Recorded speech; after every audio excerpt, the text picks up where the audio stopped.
Hmm.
Fọlátúnjí nìyẹn àwọn orin táwọn bàbá wa fi ń ṣe fàájì níjọ́ náà lọ́hùn mo kí gbogbo wa lẹ́ẹ̀kan sí pé ṣé dáadáa la tún bá gbogbo wa Yorùbá nation no going back ni.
ẹ já fi Yusuf Ọlátúnjí yẹn sílẹ̀ torí àwọn akọ́la ní copyright ẹ̀.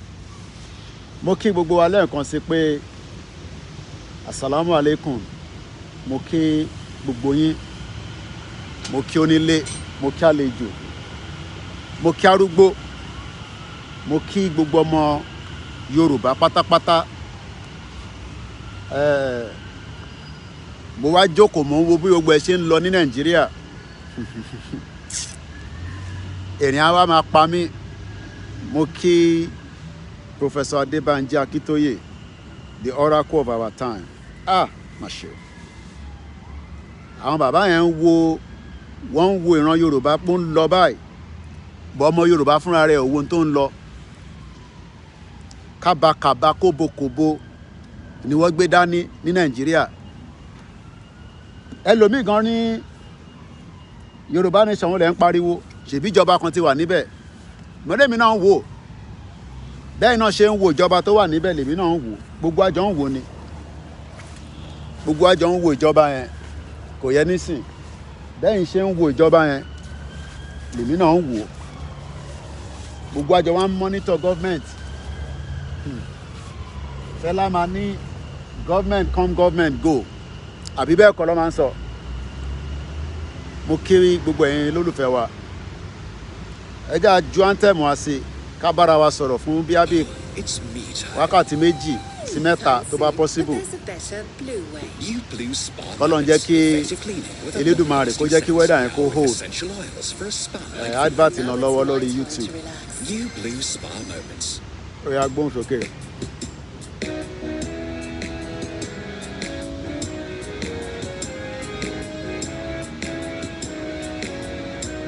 Iṣẹ́ wà orílẹ̀-èdè. Ẹ jẹ́ ká gbéga, ká gbéga, ká gbéga. Ìgbàgbọ́ o.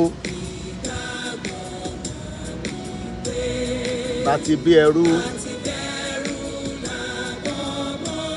Ẹ jẹ́ ká ṣiṣẹ́, ká ṣiṣẹ́, ká ṣiṣẹ́. Ìṣọ̀kan ní kẹjẹ́. Tẹ̀síwájú ọ̀pọ̀ ire àtòhun ọmọ Odùduwà. Bọ́ sí ipò. Ìwọ ni ìmọ́lẹ̀ ògo adúláwọ̀.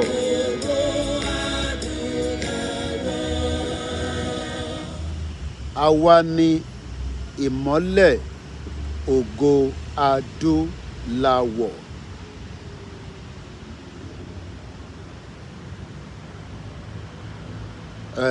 Mo kí gbogbo wa lẹ́ẹ̀kan sí pé very good evening, good afternoon. Mo kí gbogbo ọmọ Yorùbá níbikíbi tẹ́ bá wà. Mo kí wa tológun. Mo kí ní Ifọ̀. Mo kí ní gbogbo 191 local government tó ń bẹ ní ilẹ̀ Yorùbá. Ọmọ Yorùbá ni mo fẹ́ bá sọ̀rọ̀. Ọmọ Yorùbá tó fẹ́ gbọ́. Kò ń ṣe gbogbo ọmọ Yorùbá là ń bá sọ̀rọ̀. Torí tá bá náà ń bá gbogbo ọmọ Yorùbá sọ̀rọ̀ à ń waste time ara wa. Mo kí bàbá wa Adéníyì. Mo kí lórí Instagram. Mo kí lórí TikTok. A wà lórí Facebook. A lè wà lórí YouTube. Mo kí gbogbo ẹgbẹ́ kọ̀ọ̀kan látorí Central Office lábẹ́ bàbá wa Òkèbíọ̀run-kòsí. Mo kí Aniki Praise ní Egypt ní Cairo. Bàbá wa Adébánjọ mo kí yín. Èmi ò lọ́bi kankan. Mo jókòó mò ń wò. Àbí? Àwa ní time. Ǹjẹ́ yín ní time pẹ̀lú gọ́ọ̀mẹ̀ntì tó wà lọ́wọ́lọ́wọ́? Àbí ibi tó ń pè ní Nàìjíríà? Èmi ní time. Ìlú òyìnbó ni mo wà. Mo ní gbogbo time lórí ìrìn àjò yìí torí mo ti lọ study sí díẹ̀.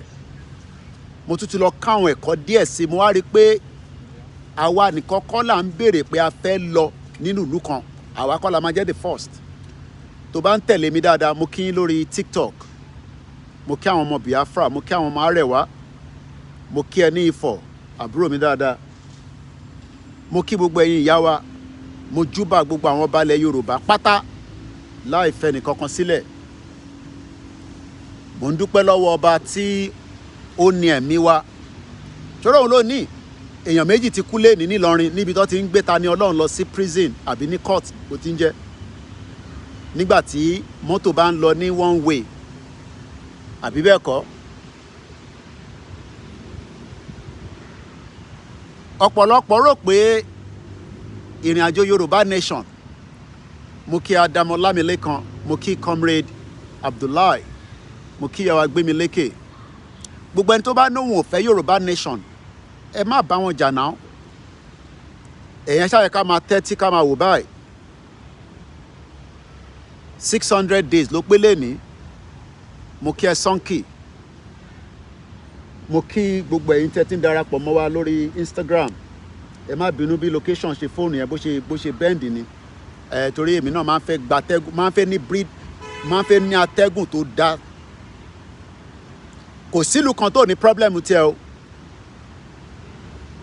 but ẹ̀ ń dúró pé àwa tá wà nílùú òyìnbó nìkan la máa wá sísàlẹ̀ mò ń gbọ́ táwọn family bá mi ṣe sọ pé the only language to understand ní Nàìjíríà òun ni protest èmi á tẹ̀ sọ pé ní the protest ẹ ṣáà jẹ́ ká máa wòran ẹ jẹ́ ká jọ máa wò báyìí ẹ rí i pé mo dákẹ́ bí ọjọ́ méjì kan ọjọ́ mẹ́ta èmi náà wo gbogbo tó ń lọ náà ni ẹ mọ̀ pé lecturer náà láti lọ kọ́ lecture sí àwọn training kéékèèké kan á máa wà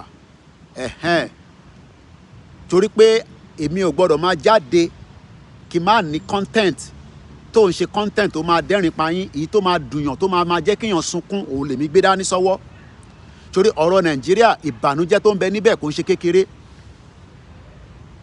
bọ̀ mélòó la fẹ́ máa fà mélòó la fẹ́ máa sọ fún yín àwọn kan tẹ ní Yorùbá nation wo kò lè bọ́ sí mo ní no problem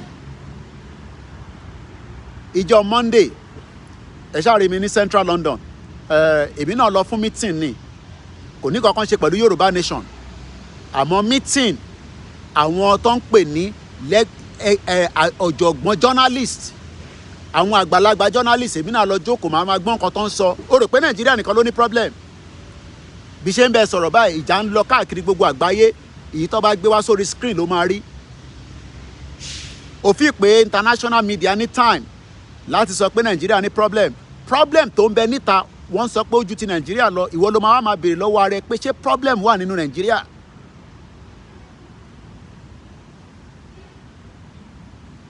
there's a lot happening ẹni bá ṣẹ̀dé ní ìlú òyìnbó mo kí ń pẹ́ ẹ káàbọ̀ tẹ́ wá darapọ̀ mọ́ wa ẹ ṣáà make sure pé ṣiṣẹ́ dáadáa kẹ́ fi jẹ́ káwọn tó wà nílé kó lè survive mo wá rí i pé orí ritual everything ń ṣẹlẹ̀ ní Nàìjíríà I've been very quiet because èmi náà ń kọ́gbọ́n 3 years ago wọ́n ní bàbá yìí kí ló lè jókòó sí ìlú òyìnbó kó máa dictate fún wa náà kí ló ń ṣe ó máa wá sí Nàìjíríà kájọ ṣe mo ní gbogbo time torí pé àwa nìkan kọ́ là ń béèrè fún self determination kò ń ṣe tán máa ń fúnyàn lọ́fẹ̀ẹ́ àwọn Biafra kú palẹ̀mọ́ ní Finland lọ́la àti ní Saturday wọ́n máa host referendum wọn níbẹ̀ àwọn kan tẹ̀ ní wọ́n ti ní embassy mo ní wọ́n ní láti ní embassy but wọ́n ti ní structure tó fi operate in táwa gbé dání àti tí Biafra gbé dání is the same thing everybody is asking for something but Nigerians are asking for justice àbí nǹkan tẹ̀ ń béèrè kan nìyẹn Nigerians are asking for justice mo kíyàwó Àjọkẹ́ Ọmọníyì mo fi tọ̀wọ̀tọ̀wọ̀ dárúkọ yín mà mo kí gbogbo àwọn tó ń bẹ níjẹ̀bú Òde mo kí gbogbo àwọn followers wa èmi ò báyàn kankan jà o. Ọmọ Yorùbá tó bá ní òun fẹ́ Nàìjíríà bó ṣe yé mọ́ nìyẹn. Mo ní láti fi báàkì mi wọ̀nyí.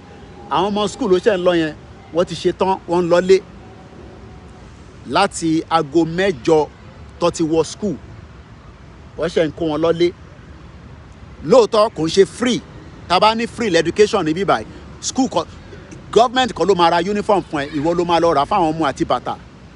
But tó bá wá ní problem tó feel pé yes ó láwọn ẹ̀tọ́ tí government máa ṣe fún ẹ. Èmi ò ní kí Nàìjíríà má dá o, ẹ̀yin tẹ́ ẹ ní pé Nàìjíríà máa dá, no problem. Kódà mo gbọ́ pastor kan náà lánàá, ó ní 7 years lẹ máa fi jìyà, but in tí wọ́n fẹ́ sọ fún yín ni pé after 7 years kí ló máa ṣẹlẹ̀? Ojú òfurufú tí mo wò lókè yìí òun náà ló ń bẹ ní Áfíríkà. Òjò tó ń rọ̀ níbí ló ń rọ̀ lọ́dọ̀ yín lọ́hùn. A kò ní wẹ́dà tó yàtọ̀ síra wọn ni. Ẹ wá ń wá àwọn tó máa sọ fún yín pé Nàìjíríà máa bẹ́tà.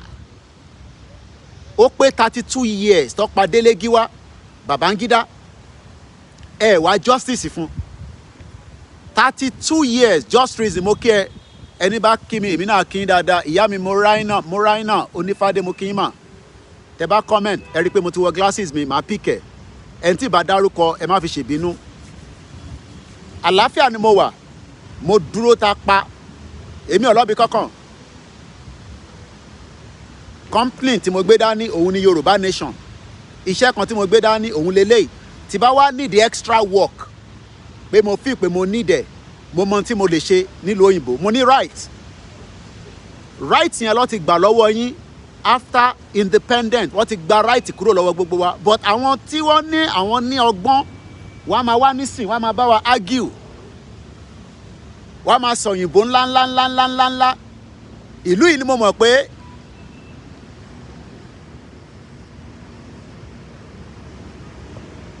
ìwọ ló máa sọ fún mi kí n keep Yorùbá out of Biafra. O ní láti wà lórí platform yìí. Born bastard nìyẹn. Àwọn olùṣẹ́ ọmọ Yorùbá nìyẹn. Àná ọmọ Yorùbá gidi mò ń bá sọ̀rọ̀. Born bastard. Ó ní kémi yọ Biafra kúrò nínú struggle olùṣì. Àwọn wèrè. Born bastard.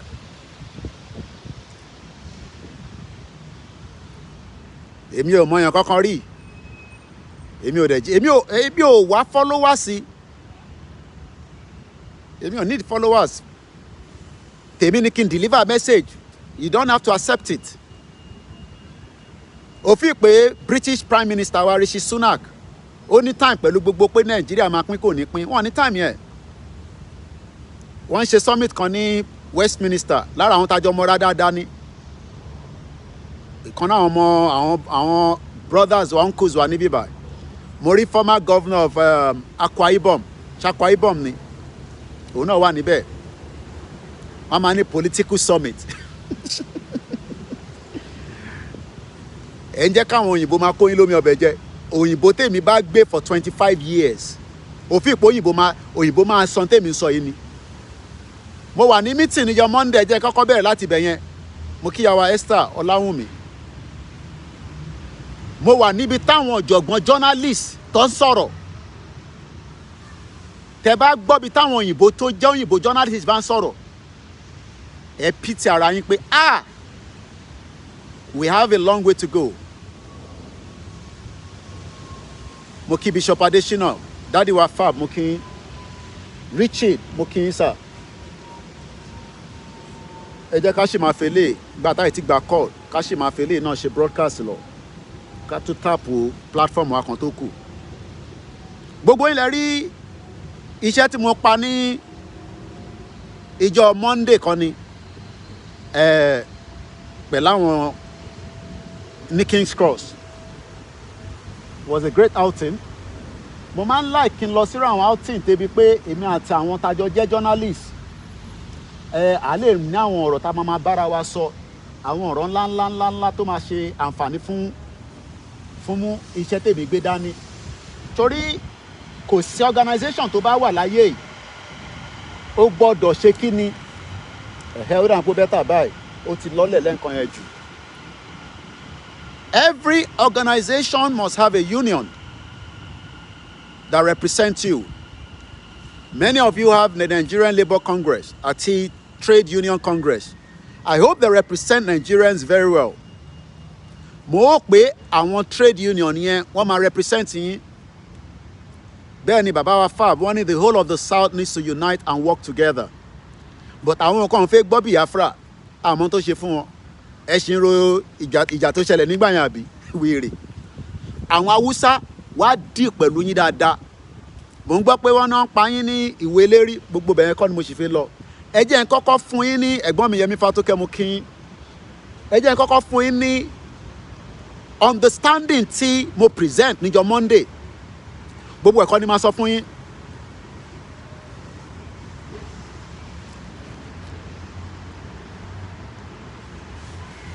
Àbọ̀rọ̀ mo yẹ yín nísìn. Ẹ jẹ́ n kọ́kọ́ ṣàlàyé fún yín. Ṣé rí the work of the media, narrative tó bá fẹ́ kọ́ play out ló máa play out fún yín. As it is right now, mo present a 3-minute case study Nigeria níjọ́ Monday. Gbogbo tí mo fi sọ̀rọ̀ kò tó 5 minutes. Nígbà tó ní tó content tèmi tó ní kí n sọ̀rọ̀.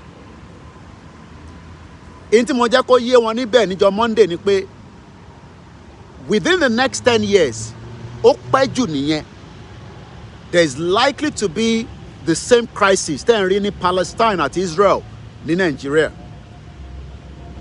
Kò sẹ́ni tó gbàdúrà ogun. Àgbàlagbà ní ìbẹ̀rẹ̀ ogun la mọ̀, kò sẹ́ni tó mọ̀ parí ẹ̀ bẹ́ẹ̀ ni. But tógun bá bẹ̀rẹ̀, oríṣiríṣi negotiation máa ṣẹlẹ̀. Mo kí ní Woolwich ẹ̀gbọ́n mi triple DRS. Mo kí ní Luton. Mo kí ní gbogbo United Kingdom. Mo kí ní all over the world. Sherry, as long as ẹ̀gbọ́n mi Ṣẹ́gun ọ̀nà mo kí ẹ̀yin tẹ́ wà lórí TikTok. Ẹni bá sọ pé ṣé Biafra ni mò ń jà fún, á jẹ́ pé o ò ṣọmọ Yorùbá nìyẹn. Èmi ò ní láti wà lórí platform pẹ̀lú mi because ẹ̀yin tẹ́ wà ní SS mo júbà yín o. Mo ń bọ̀ tí bá ti ní mọ́tò, mo fẹ́ ra mọ́tò, tí dáwó fún mi, mo fẹ́ ra mọ́tò. Ẹ mọ̀ pé àwọn tó wà nílé náà máa ń pariwo mọ́. Èmi náà ti ní di mọ́tò báyìí. Mo ti ní di 7-seater. Ẹni tó bá dẹ̀ ní mọ́tò tó jẹ́ spare one ní UK, tẹ̀lé ní Kóìkì, ó yá mo dash ẹ. Kò ń ṣe ìtẹ́ máa ní ẹ yá mi o, ẹ máa dash mi torí mo lè wá dá mọ́tò padà tí máa ti fi lọ gbá. Èmi máa ń drive ẹnu ibi tí mo fẹ́ lọ kọ́ nìyẹn. Màá máa sọ demand mi later. Ẹja mo kí dáadáa ìyá mi Rookie Baby. Mo wá kí gbogbo àwọn ọmọ wa àtàwọn ọmọ tó ń bẹ nílé àtàwọn tó ń bẹ níta. Ẹ̀yìn train station ni mo wà ní tó ṣẹlẹ̀ nìyẹn. Mo ń dúpẹ́ nítorí pé kò ń ṣe pé èmi ni mo jẹ́ the best, but analysis tèmi ó ń link mọ́ knowledge pé media work gangan ni mo gbé dání. That is what make me different. Èmi náà máa lọ ń kọ́ ẹ̀kọ́. Ẹ rí pé ẹ̀rí mi lẹ́nujọ́ mẹ́ta. Èmi náà ń ṣe àwọn ẹ̀kọ́ kéékèèké tó máa ṣàǹfààní. Nígbà tí mo wá ń present níjọ́ Monday fún àwọn journalist ẹgbẹ́ mi, mo ń sọ problem tí Nigeria ń face lọ́wọ́lọ́wọ́. Mo ní problem yẹn is still within, but in the long run, tí kò bá wà contain, ó lè explode. Kò sẹ́ni kankan tó fẹ́ kí wàhálà kankan ṣẹlẹ̀, but the structure tí Nigeria wà lọ́wọ́lọ́wọ́ nísìn, bàbá mi Omitola Togun Kẹ́hìndé Mukinsa, the structure tí Nigeria wà presently right now, tá a bá ti review ẹ̀, kájọ jókòó, kájọ sọ bí tọmọlúàbí, even if it's gonna take another 10 years, ká fi jọ gbé yẹ̀wò. Bọ́ kẹ́ máa sọ pé kí ni kàn yín pẹ̀lú àwọn Biafra, kí ni kàn yín pẹ̀lú àwọn Arẹwà, kí ni kàn yín pẹ̀lú àwọn ọmọ Yorùbá. We are going into a direction. Ẹ̀gbọ́n mi Jakolusola Mokinsa, Mr. T Entertainment, mo kí Mr. Olufati, mo kí gbogbo yín. Ẹ jẹ́ ká máa continue, ká máa kíkí yẹn kó take time wa. The longer we remain in that one block called Nigeria, the more friction ó máa máa ṣẹlẹ̀. Now, how do we reduce the problem? Is it by the current situation of government? Oh yes, we want the government to be there. Ìlú tó bá ní government, as we speak right now, ó máa wà nínú anarchy stage. And Nigeria is not there at the moment. Mo fẹ́ kó wá báyìí so that, because camera mẹ́ta wà nísàlẹ̀ bí báyìí, so that kí gbogbo ẹ lè wà kí lè máa face báyìí. Ó dà ń pọ̀ better báyìí torí àwọn tó wà níbí báyìí gbogbo wa lè máa rí mi at the same time. Mo kí gbogbo alẹ́ nǹkan sí mo kí yín láìfẹ́ nìkan kan sílẹ̀. Ṣé rí ọ̀rọ̀ Nàìjíríà, àwọn tó jẹ́ ọlọ́pọlọ, àwọn tó jẹ́ elite tó jẹ́ ọmọ Yorùbá ni mo bá sọ̀rọ̀, Yorùbá mo fẹ́ sọ tó pọ̀ jù, mo fẹ́ kí English pọ̀ nínú ẹ̀. Wọ́n ń wò báyìí, wọ́n ń review, wọ́n ń wo bóyá probability wà pé ìjọba tó ń lọ lọ́wọ́lọ́wọ́ yìí ó ṣeé ṣe kó dá wọn kọ́kọ́ padà tó máa jọmọ́ bí autonomy kékeré kan àbí bí restructure. Ìyẹn àwọn ọ̀jọ̀gbọ́n, àwọn tó jẹ́ ọlọ́pọlọ ni mò ń sọ̀rọ̀ nísìn. Wọ́n monitor government yìí. Ẹ mọ̀ pé government máa ń wá, government máa ń lọ, but government tá wà nínú ẹ̀ is a very very important government fáwọn Yorùbá kan, and eléyìí ló máa decide tí government yìí bóyá ó máa ṣe ń tó fẹ́ àbí kò ní ṣe. Tí government yìí bá ṣe ń tó fẹ́, wọ́n máa sọ fúnra wa pé kò tán yín, ṣe bá sọ fún yín. Ó máa easy fún wọn bẹ́ẹ̀ kó castigate wa pé ọ̀nà tá fẹ́ gbà, ọ̀nà yẹn kọ́ lọ́nà. Kódà mo sì rí lára àwọn tájọ́ ń ṣe Yorùbá nation tó wà ní Niger State. Oníṣòbóhùn sọ fẹ́ mi pé kí gbogbo wa ká lọ ṣe politics, pé crowd tí Ìgbòho ti níyẹn àti numbers tá ti níyẹn a lè fi pull into the politics, just like báwọn obedient movement dáwọn náà ṣe ń ṣe nísìn. Because wọ́n sì ń rí pé there is still hope in the political terrain of Nigeria. How are you? Àbọ̀rọ̀bọ̀yé nísìn. Wọ́n sì ń wò bóyá there is a political tone kan tó máa happen. Bóyá Bọ́lá Tinubu ló máa wá set the precedent yẹn. I don't know. But all I can say is that tí current administration tí à ń pè ní Bọ́lá Ahmed Tinubu tó bá parí dispensation ẹ̀, ọdún mẹ́rin ló ṣì ní for now. Tó bá fún ní ticket, á lọ fún second term, subject to pé tó bá fún ní ticket. Ṣé rí ibi táwọn ọmọ Yorùbá máa ti gbé voice sókè ju àwa lọ nísìnyí pé tí gọ́ọ̀mẹ̀ntì bá lọ ṣe tán, ìyẹn gọ́ọ̀mẹ̀ntì tó ń lọ lọ́wọ́lọ́wọ́ yìí, tí wọ́n bá rí irú result tó ń fẹ́, wọ́n máa ask for a total disintegration of Nigeria. Ẹ má wọrí, àwọn kan ń sọ tí wọ́n ní ara tá à ń sọ nìyẹn, èdè tó ń sọ yẹn nísìnyí wọ́n gbọ́n tèmi náà ṣe, èmi náà àjọgbọ́ra wáyé. Ṣé rí àwọn tó jẹ́ kákọ́sì elders of Yoruba people tó accept pé kí Yorùbá kó pín nísìn, expectation wọn ni pé Tinubu máa dá government Nàìjíríà padà sí in tó máa favour gbogbo wa. That is one of their expectation.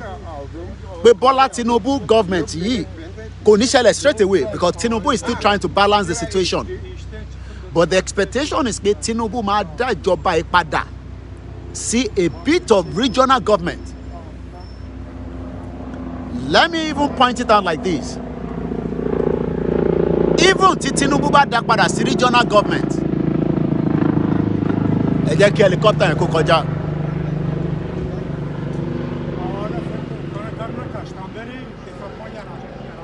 even tí Tinubu bá dá government padà sí regional government tó fún wa ní a bit of autonomy, ẹ̀yin tẹ́ bá mọ̀ meaning autonomy, tó fún wa ní power to the state level. Ṣé mọ̀ pé the same thing tí Tinubu bá ṣe yẹn, tí the next government bá dé, kí lẹ rò kó máa ṣe?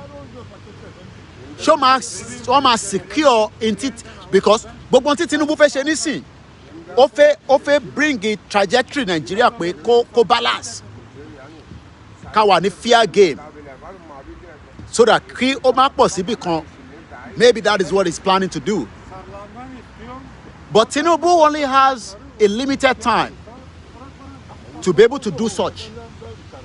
Tí Tinubu bá wá ṣe tán, kí lẹ rò kó máa ṣẹlẹ̀ tí the next government bá dé? Number one, mo kojú òní bẹ̀rẹ̀ o, tójọba ti bẹ̀rẹ̀ a máa pa broadcast yẹn torí àwọn phones wa. Tí Tinubu bá ṣe, àbọ̀rọ̀ mọ̀ yé yín nísìn, tí Tinubu bá ṣe, ǹjẹ́ the next government tó ń bọ̀, tí kò sẹ́ni kankan tó lè find out bóyá APC ló ń padà bọ̀ ni, bóyá PDP ló ń bọ̀ ni, even Peter Obi ló ń bọ̀ padà. The chances of the new political terrain tó ń lọ ní Nàìjíríà nísìn, the game is going to change in 2027, because the country is so divided within the political terrain already. So chances pé Bọ́lá Tinubu fúnra rẹ̀ gan sef bó lè wọlé after 4 years again, ó slim. And we know that because tẹ́ bá wo election tó parí ní this February tó ṣe, ṣé mọ̀ pé the vote was divided into 3. The vote ìyẹn ìbò tó dì was divided into 3. Nínú ẹ̀ ni Peter Obi ti mú tiẹ̀, nínú ẹ̀ l'Atiku ti mú tiẹ̀, nínú ẹ̀ ni Tinubu ti mú tọ̀dọ̀ tiẹ̀. Tá bá calculate gbogbo àwọn tó lọ vote ní Nàìjíríà, gbogbo wọn pátápátá wọ̀ tó 40 million. So that means pé if the next election comes up in 2027 and big Nigerians saying they're becoming much more wiser, and there's a lot of hatred for the APC and the PDP. If another political party, be Labour Party yẹn, bó ṣe push, tí Labour Party bá lọ push ju bó ṣe yẹ lọ, tí PDP bá lọ fọ́n padà pẹ̀lú Labour Party, ṣé mọ̀ pé wọ́n lè na hands down APC in 2027. I hope some of you are calculating. So Tinubu has 4 years to play around whatever tó bá fẹ́ play pẹ̀lú. He only has 4 years. Kò ní 8 years lọ́wọ́. The Northerners to support Tinubu can decide to pull out and support. Oh yes, somebody is even saying rigging the election in 2027 will be very, very difficult. Rigging the next election. Thank you so much, Mr. Clement. Yeah, I could tell. Yeah, Nigeria will cease to exist. It's just a matter of time. You're right. Thank you so much. The weather is getting a little bit funny. So, Toba Bere, I'm at the end broadcasting, and we will pick it in from the next time. What I just want Bobomo Yoruba Koni understanding and it Bola Tinubu has 4 years to make decision on which side he wants to play with as the power sharing in Nigeria. Mokia must be. If Bola Tinubu failed to put Nigeria, Moki Baba Dayo Olabi, Spicy Grill, Egbomi Moki, Afa Fọlọ́runṣọ́ Moki sir, Moki ente enjoying wa lórí TikTok. Tí President Bola Ahmed Tinubu tó bá fail láti put the direction tẹ́yin ọmọ Yorùbá tẹ́yin expect kó put it, it will be very difficult for any Yoruba again láti fẹ́ hold the center. Ẹ mọ̀ why? Ṣẹ́ra àwọn north, wọ́n ní tó ń pè ní a serious backing láti ta. Láwọn tó ń fún wọn ní bí ó ṣe máa tó ètò yẹn. Everybody knows that the north was in control of the military. Right now, North losing control military. You don't have to agree with that. Even though Bola Tinubu ló wà ní government, the northern part of Nigeria losing control gbogbo military architect Nigeria. Ṣẹ́rí gbogbo pé wọ́n fi military person síbẹ̀ yẹn is just to stabilize it. Tó bá máa ṣe coup lẹ́ni nísìn, àwọn northerners lè ṣe coup láti gbàjọba lọ́wọ́ Bọ́lá Tinubu. But wọ́n ò ní ṣe coup. Because tó bá ṣe coup, wọ́n mọ̀ kó máa wà bloody. Wọ́n dẹ̀ mọ̀ pé chances pé coup yẹn máa survive ó slim there. So what they are waiting for now is the countdown to 2027. Yes, you're right, Mr. Clement. There's no continuity in Nigeria government. Tinubu cannot sustain Nigeria for a very long time. I am not talking about, the Mutin File Ujoyen. So I'm going to end broadcasting. So I'm going to be part 2 because Mutin File Ujoyen di Febere. So that shows. Shari, I'm not talking about the current currency of Nigeria today. I am talking about the whole structure of Nigeria. Bola Tinubu knows the game. Oh no, I'm not game here. But is he going to be honest? Ìjọba ní honesty pẹ̀lú àwọn ọmọ Yorùbá láti fún yín ní nǹkan tẹ́ fẹ́ gangan. Ṣẹ́rí tẹ́ fẹ́ is not to have the president as the center. Tẹ́ fẹ́ ni pé kí Bola Tinubu kó dá power padà sílẹ̀ Yorùbá.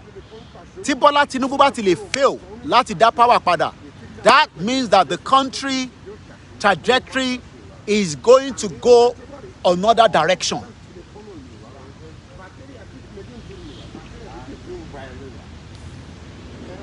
There is a lot of problem in the world.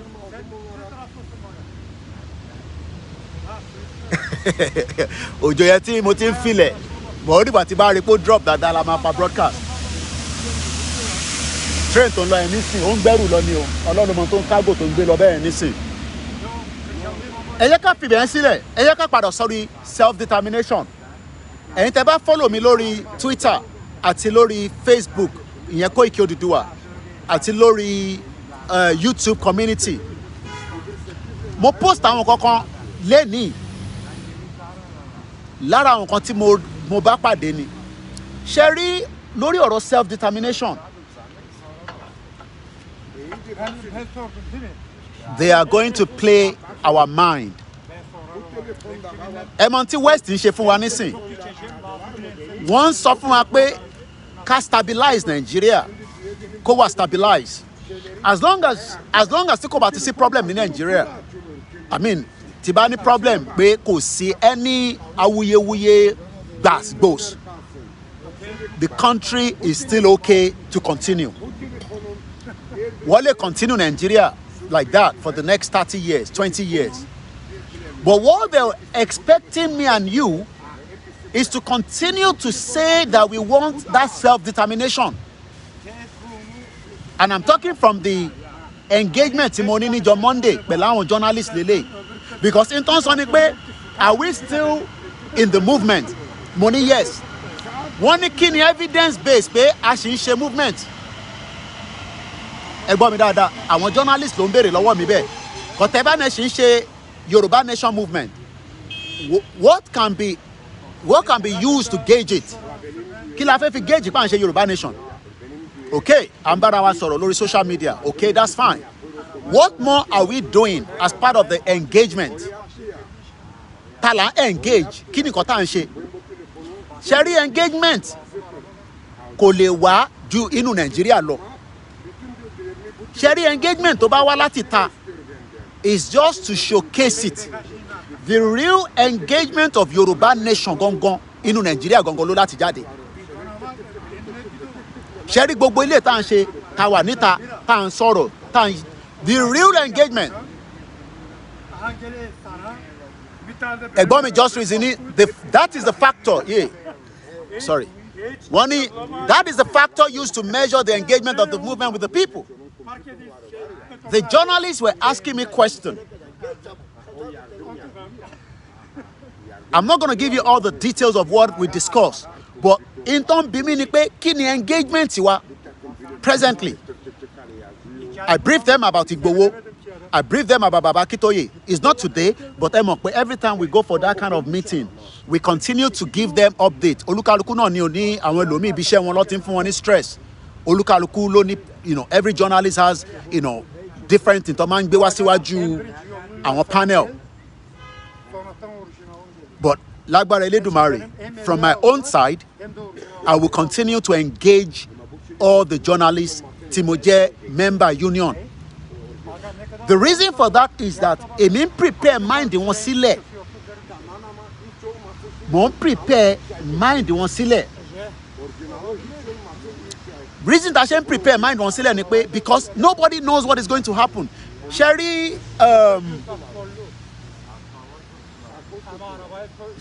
we are hardly hearing anything about ìjà Ukraine àti Russia. Not that it's not there. As we speak right now, more than 12 journalists kú between Palestine and Israel. More than 12 journalists. But in tí wọ́n béèrè lọ́wọ́ wa ni pé kí ni engagement wa lórí ìrìn àjò yìí? Àti pé báwo la ṣe fẹ́ sustain engagement yẹn? Because the biggest thing láti lè sustain movement òun ni pé tí movement yẹn ò bá ti lè kú, tí movement yẹn ò dẹ̀ die, tí kò wá sísàlẹ̀, tó fà wá sísàlẹ̀, we are still a voice that the world will listen to.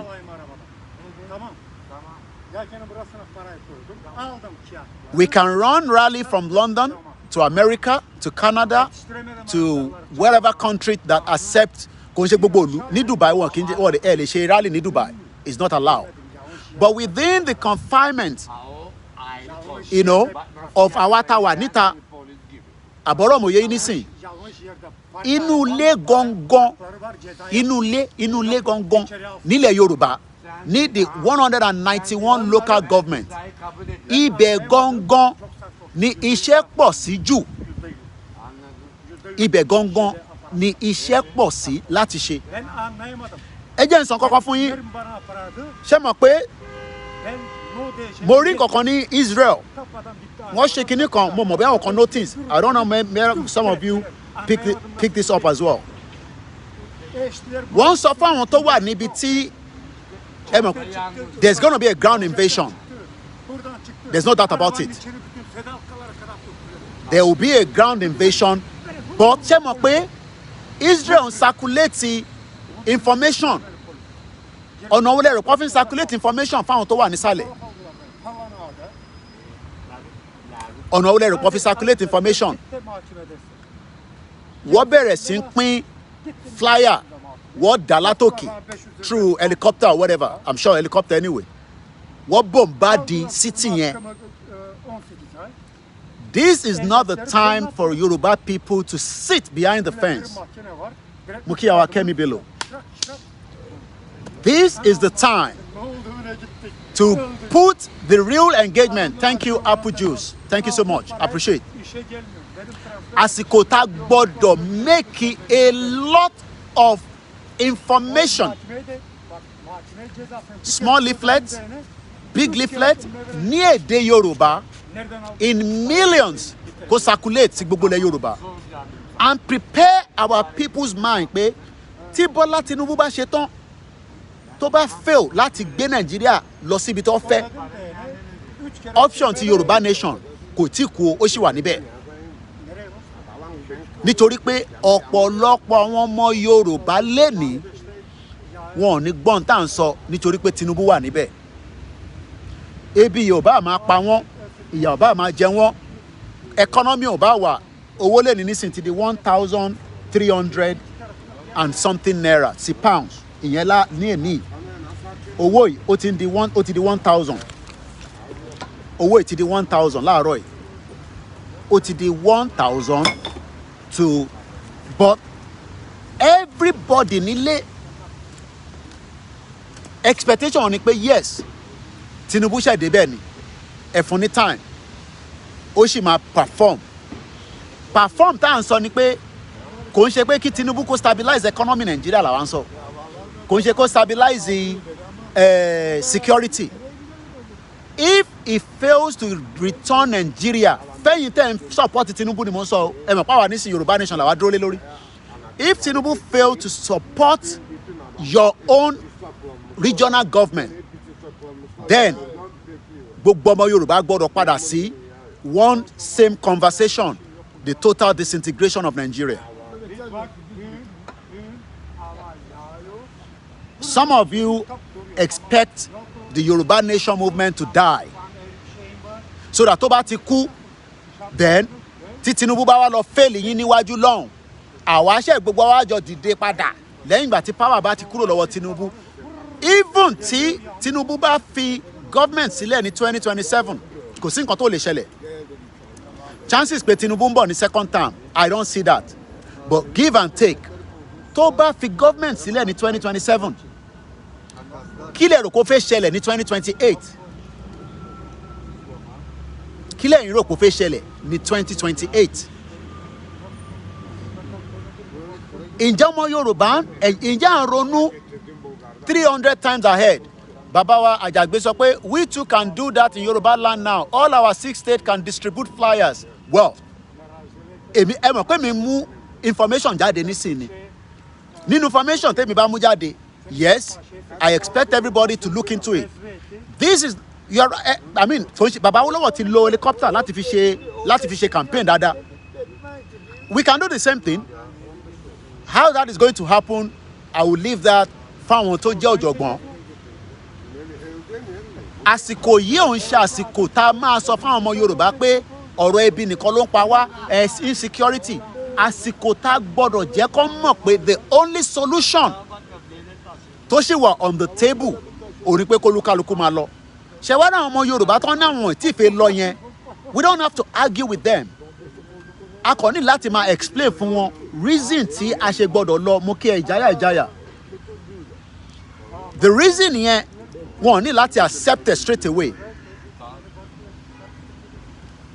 But if this administration tó ń lọ lọ́wọ́lọ́wọ́ ẹ̀ tó bá parí ní 2027, tó bá padà wá, ó sì lè continue with the hope pé a fún yín nìkan tá à ń fẹ́. But let me say this, gbogbo àwọn tó ń pera wọn ní the Elder Council of Yoruba Leaders, àwọn Afẹ́nifẹ́re, any one of them that are saying that they want a regional government, I've listened to them. I've read their press release. Mo kí ẹ̀gbọ́n mi Okemite, ìyá mi Ọlájúmọ̀kẹ́ Àjọkẹ́ TJ mo kí mà, Rave 8 mo kí Alájà Sherifa, mo dẹ̀ kí ìyá tó bí mi lọ́mọ dáadáa, mo kí Ìgbòho Òòṣà, mo dẹ̀ kí bàbá Akíntóyè, mo kí bàbá wa Bánjí Ayélóge, mo á kí gbogbo àwọn ìyá wa. No, ẹ má máa ní, we have a leader in Yoruba land. Gbogbo wọn wo ọ̀nà tí Tinubu fẹ́ gbà ni before they can be saying anything lórí ọ̀rọ̀ Yoruba nation. Tá bá sọ pé a ní Yoruba leaders in Yoruba land, irọ́ là ń pa fúnra wa, we have them. But none of them are ready to take the bull by the horn. Well, a ní bàbá Afẹ́nifẹ́re, a ní bàbá wa Fáṣọ̀rántì. These are 2 leaders in Yoruba land. Kò ń ṣe àwọn ọba là ń sọ o. So lè náà ní àwọn Yoruba leaders, we have them. But what we are saying is that none of them are ready, because what believe pé Bọ́lá Tinubu ìyẹn ọmọ wa, definitely British is never going to let you go anyway. So I live in England. If you're expecting the British government to let you go, you are joking. And I know that from my engagement with àwọn tó jẹ́ activists. I have a lot of activist journalists tó jẹ́ àwọn ọmọ Irish, tó dẹ̀ jẹ́ àwọn ọmọ other countries àti English. And they've said the same thing, that if you're expecting the British institution to divide Nigeria, you are wasting your time. Bẹ́ẹ̀ ni ìyá mi Ọlájúmọ̀kẹ́, self-determination is not a crime. Yoruba sovereign nation is what we're asking for. And we will continue to ask for that until we get it. Well, they will not give their voice out now on Yoruba nation. Mukiba Baba Tiamiu. Nobody should expect the leaders of Yoruba land láti jáde sọ fún yín pé àwọn fẹ́ kí Nàìjíríà kó pín. I asked Baba Pa Fashion Ayo Adebanjo, money daddy kí ló dé tí ẹ̀yin ò ṣe fẹ́ jáde kẹ́ sọ fún wa, but nígbà yẹn expectation wọn ni pé Buhari tó wà níbẹ̀ regional government yẹn là ń béèrè fún, a máa gba regional government, but Buhari ò fún wọn ní regional government. So the expectation now is that many people, Baba Wadeni, Waka comment here, the home-based media has been diverted talking about local government mineral resources. Someone died of motor vehicle, keke nape, ati no more updating about Yoruba nation. Well, I'm going to come to that area. Who are you asking Odua nation from? You're not asking from anybody. It's our right. Is the right? So if you don't know the right, then you probably don't know what is going on around the world. So what do you mean, who are you asking? You don't ask for Yoruba nation, you don't ask for Odua nation. It is our right. But the right has to be given from the constitution that we don't have, because constitution in Nigeria for any referendum. So nobody's going to give it to you, but we have to put the pressure on the Yoruba leaders, which are the politicians. When I mean the leaders, the politician rather. So you must be asking that from the politician, your senator, and your House of Reps. Mo control engagement in you. I shouldn't be reading the comment without, you continue about the presentation, about comment in it kind of distract. But when people are asking questions, it is because you don't know. So the word that who are you asking for? We are not asking. United Nations doesn't give you a country. United Nations is not going to give any country. So the only people that will give you a country is Awarawa. But as we speak right now, Teba lọ sí Lagos State, Sanwo-Olu already láti fẹ́ bá yín discuss the right to self-determination. Because Sanwo-Olu is running a government under the APC. Ẹjẹ̀ túbẹ̀ yẹn sọ fún yín, mo kí bàbá wa Jacob. Sanwo-Olu, Babajide Sanwo-Olu, His Excellency, the governor of Lagos State, is not going to be talking to you on self-determination. In your place, where can we download the Yoruba Nation application? What application? Any láti ṣàlàyé fún mi, mo kí àwa Ọlájírè Coker, ìwà pẹ̀lú ẹwà mo kí sister mi, Yèyé Oge mo kí. So nobody's going to give you this country. The only option that is on the table is by putting or asking for referendum. And the 1999 Constitution does not have the power to allow a referendum. A referendum was given to the Scottish people in 2016. Is a yes or no answer. Do you want to remain as part of the UK? Yes, no. 2 million people voted for yes, while 1.6 million people voted for no. But as we speak right now, the only option that we have to be able to move the movement forward is to continue to highlight one thing: self-determination. Self-determination yàtọ̀ sí regional government. Tẹ́bá gba regional government, which is what Yoruba people are waiting for. Expectation gbogbo ọmọ Yorùbá ni pé Bọ́lá Tinubu máa fún yín ní regional government. And I'm not which app? Ẹni láti ṣàlàyé app wo, ṣé radio app àwọn tá à ń sọ àwọn ìlànà radio app àbí the radio app for Yoruba Nation. About to also Play Store. I think we have about 4. I'm going to do a presentation on that. Mo ní láti fún yín ní gbogbo bí tẹ́tí lè download àwọn apps, àwọn orúkọ radio yẹn kò sí lórí mi nísìn. So if it's for the radio Yoruba Nation, ẹ lọ sórí Play Store. Àwọn ìlànà US, àwọn Canada, we have online radio station and we also have the shortwave. People want the FM, but the government of the day or the previous government, Tabari FM station, even if it's pirate, will it destroy it? So, but the only way we can continue is what we are doing right now with the little engagement. So we hope that one day more people will get the traction. But more people will get the traction after Bola Tinubu failed you. But Bola Tinubu is failing, so if they accept the self-determination. But the moment that Bola Tinubu failed, I'm not talking about failed in putting Nigeria back to where it's meant to be. That is if Nigeria is going to go to where it's going to be anyway. I'm talking about Bola Tinubu, the president, Tibati failing to fún ní regional government, to fún ní autonomy. Then many of you will have no other option than to fall back for the Yoruba nation. So, but moving forward, don't expect Sanwo-Olu the current governor of Lagos State. Don't expect him to tell you self-determination is the way forward.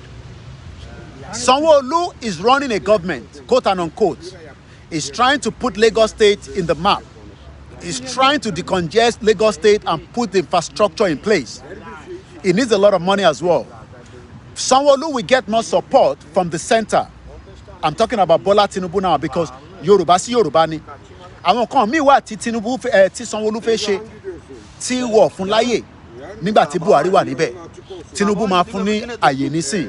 Tí bá dẹ̀ tí ń sọ pé Sanwo-Olu is the same thing ni mo replicate lọ sí Ogun State, Ọ̀yọ́ State, Ondo State, Ọ̀ṣun State, Ekiti State, Kwara State, Kogi State.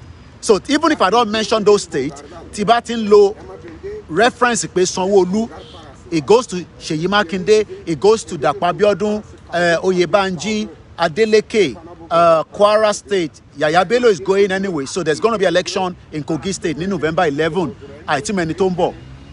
But the question gangan tí gbogbo ọmọ Yorùbá fẹ́ mọ̀ ni pé tí Tinubu bá fún wa ní regional government, is that more than enough? Well, let me put it this way. We had the same regional government from 1950 something títí dégbà tí regional government yẹn tó collapse.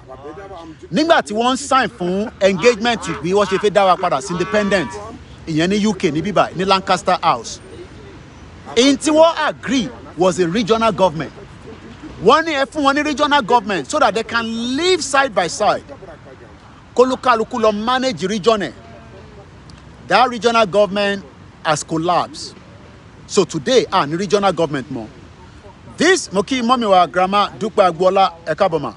Okay, Ìyá mi Ọlájírè sọ pé from 1952 to 1959, we had the regional government. Ìgbà yẹn la máa ń gbọ́ nǹkan dá nílẹ̀ Yorùbá, Awólọ́wọ̀, owó kòkó, kódà the Nigerian High Commission tó wà ní London. Ìyẹn kan ní from 1951 to 1963. Whatever it was at the time, this is what a lot of Yoruba people is expecting Bola Tinubu to do. The question now is, I could be wrong, but for me, I'm talking about personally, I don't see Bola Tinubu returning the Yoruba people to that regional government. And I know my reason for that, but I can be wrong. But right now, looking at the basic of how things are right now, Mukiba Baba Perus, Bola Tinubu, the president of the Federal Republic of Nigeria, wants to stabilize Nigeria. Nigeria is really in a mess. Nigeria currently, in a big mess. Ó kàn fẹ́ stabilize it. Torí pé wọ́n fẹ́ jẹ́ kí wàhálà ṣẹlẹ̀. Tí wàhálà bá ṣẹlẹ̀ nínú Nigeria lọ́wọ́lọ́wọ́ nísìn, ó máa affect the global community. So Bola Tinubu is like another person tó tún gbé wá láti stable Nigeria. Mokimo Grandma Felicia Jagbe, wọ́n fẹ́ jẹ́ kó stable for the next 8 years.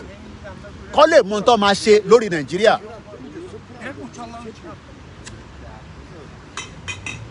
Ẹ gbọ́ mi dáadáa. Ẹ gbọ́ mi dáadáa. Ṣé rí Bola Tinubu tó wà níbẹ̀ lọ́wọ́lọ́wọ́ nísìn is there so that they can stabilize Nigeria, so that Nigeria ò ní lọ sí the same direction tẹ́ ń rí ní Israel àti Palestine. And I'm not joking. Because tábà ní ká dájà lẹ̀ sílẹ̀ nísìn. Ṣé mọ̀ pé tábà dájà lẹ̀ nísìn? Mo kí bàbá Benjamin, ẹ ṣé gan ni bàbá wa ọmọọba wọ́n ní he cannot do that. It is Nigerian president, not a regional bloc leader. Okay, ẹ ṣé gan ni sir. Bàbá wa Sunday ní keep dreaming. Tinubu can't do shit. Okay? Èmi ò tẹ̀sán kó máa do shit anyway. So èmi ń sọ tèmi pé Tinubu cannot do anything anyway. But for the argument's sake, whether I dare to clear there, ṣé mọ̀ pé tábà ní ká dájà lẹ̀ nísìn, ìjà tí mo mí pé ká dájà gidi lẹ̀, ìjà gidi ni mo ń sọ, ó ti yẹ yín ká má fi gbogbo ẹnu sọ̀rọ̀. Ṣé mọ̀ pé ìdajì Yorùbá ò ní tẹ̀lé wa? Ta ló agree pẹ̀lú nǹkan tí mo sọ yẹn? Ìdajì Yorùbá wọ́n ní tẹ̀lé wa. Mo kí ìyá dáadáa Alhaja Airat ẹ káàbọ̀ sórí ètò mọ́mì. Wọ́n ní well done Koiki, the only solution is for Yoruba nation to separate. Ta ló agree pẹ̀lú statement yẹn?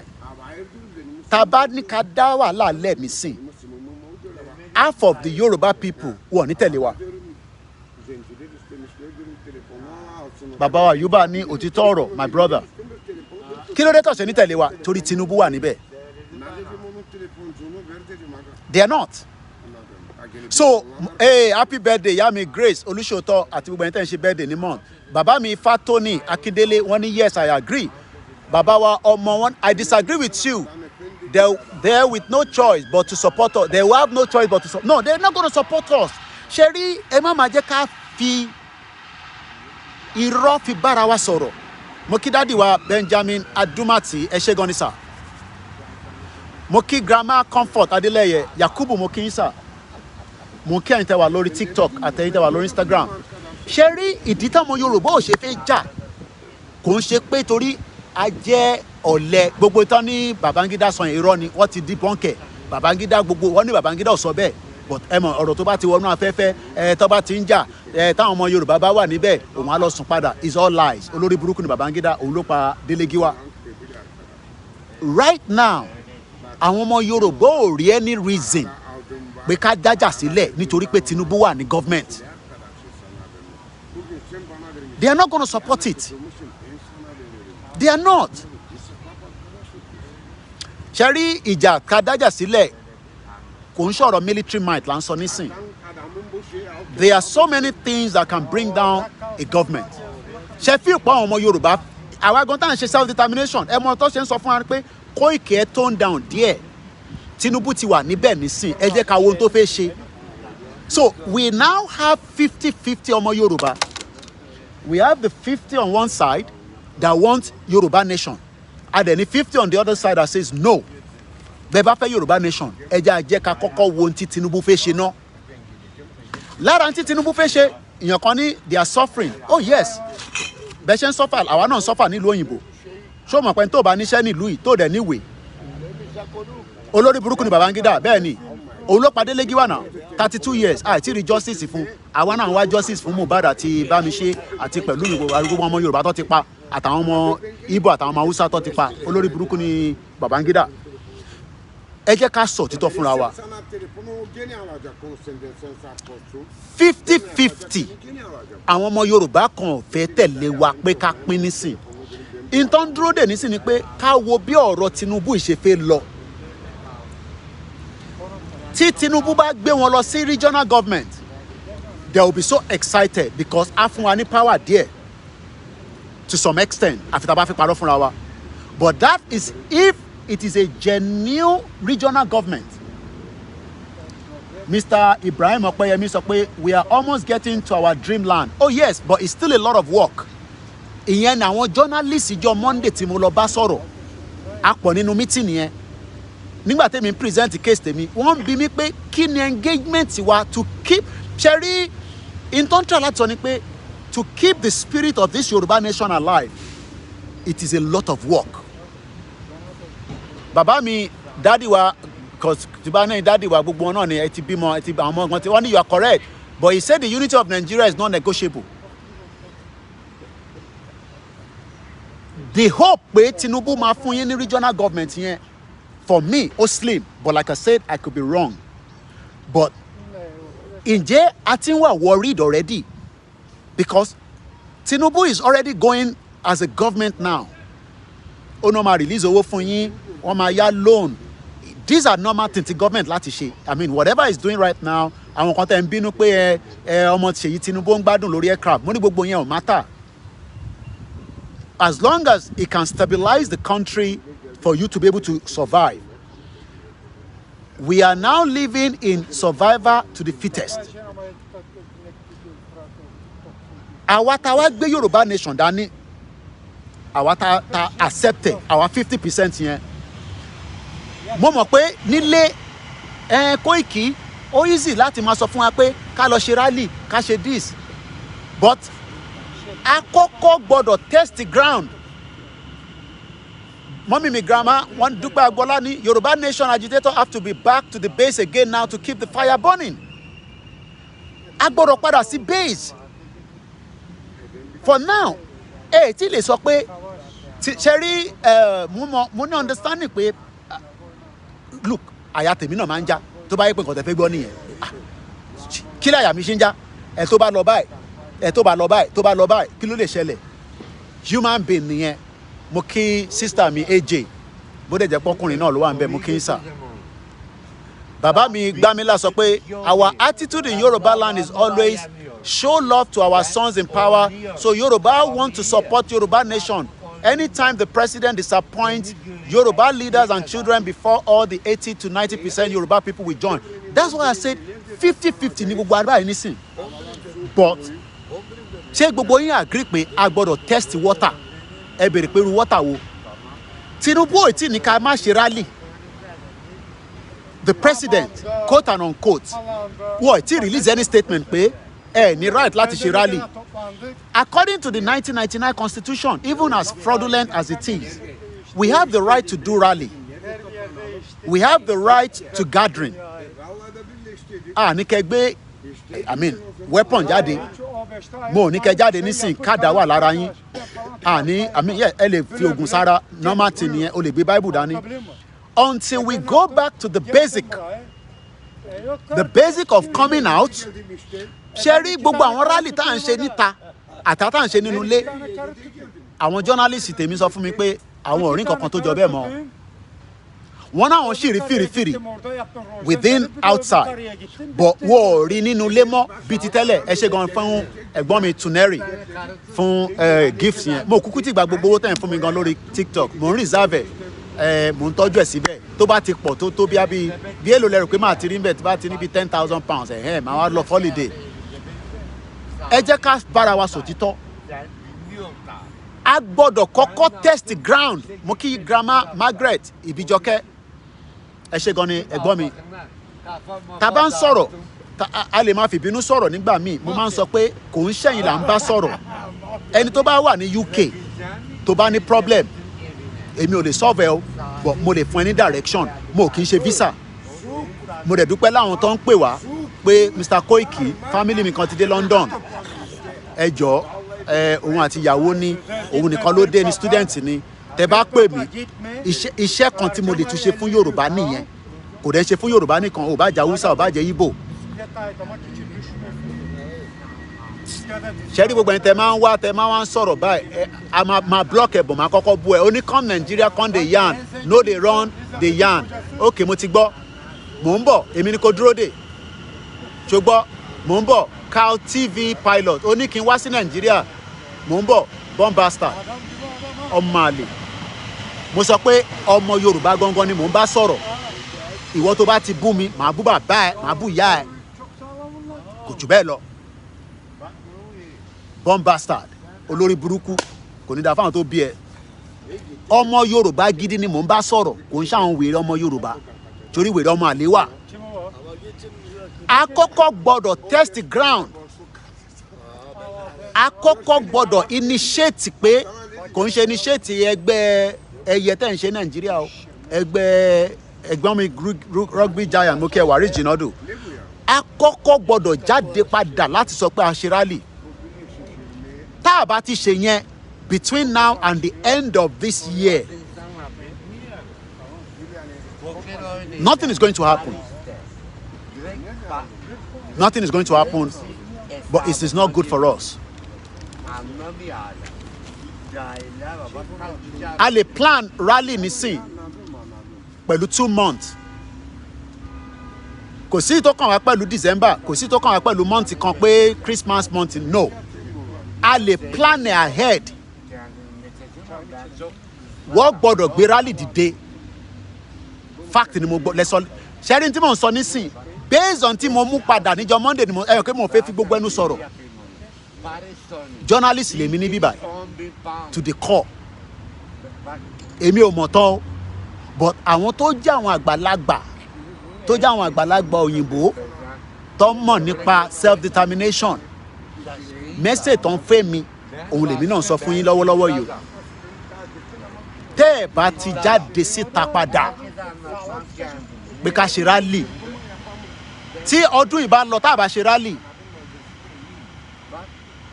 we've lost one section of what could have been the best opportunity for us again.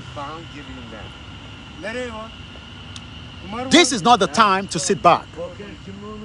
Ní láti ní rally wá next week, no. Ní láti ní rally wá ní month. We can prepare a date. We will give that date ahead.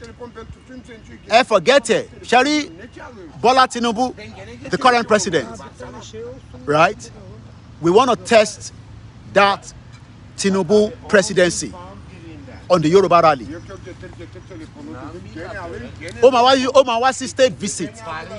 State visit.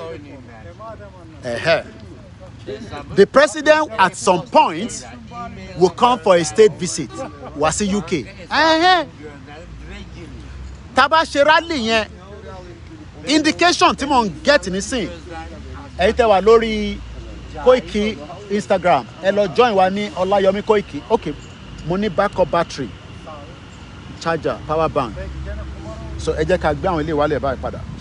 Ẹ jẹ́ ń lo power bank yẹn ká fi ẹ má bínú ẹ jẹ́ mú power bank yẹn jáde because ó ti ń sọ fún mi pé ó ti low. So ẹ jẹ́ mú power bank yẹn jáde. Ṣé rí tí Tinubu bá fi wá sí UK mo kàn fẹ́ fún yín ní intel yìí ni o. Ẹ má bínú mò ń bọ̀ mo fẹ́ mú power bank mi jáde because ìkan náà phones mi ti ó ti low.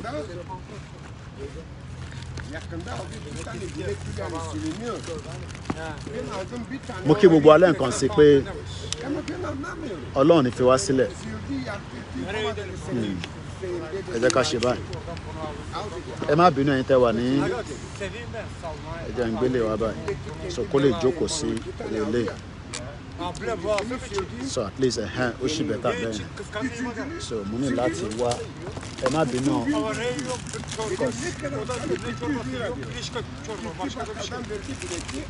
Mo ti rí tí mo wá power bank mi. Èmi náà ti di àwọn ará ilé. Alright, so what I'm gonna do now, a máa ní láti a máa tán ẹ̀yìn báyìí nísìn ẹ má bínú so that if not ẹ nílé gbádùn ẹ̀ mọ́ máa fi sínú ó máa wà ní another direction nísìn. Mo kí gbogbo alẹ́ nǹkan sí. Mo fẹ́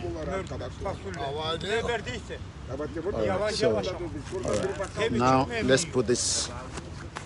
Whether yẹn ò bad now, at least mo ṣàwọ̀ jacket so ẹ jẹ́ ká gbé wá báyìí. Ẹ jẹ́ gbé wá báyìí. So ẹ jẹ́ kí n wá.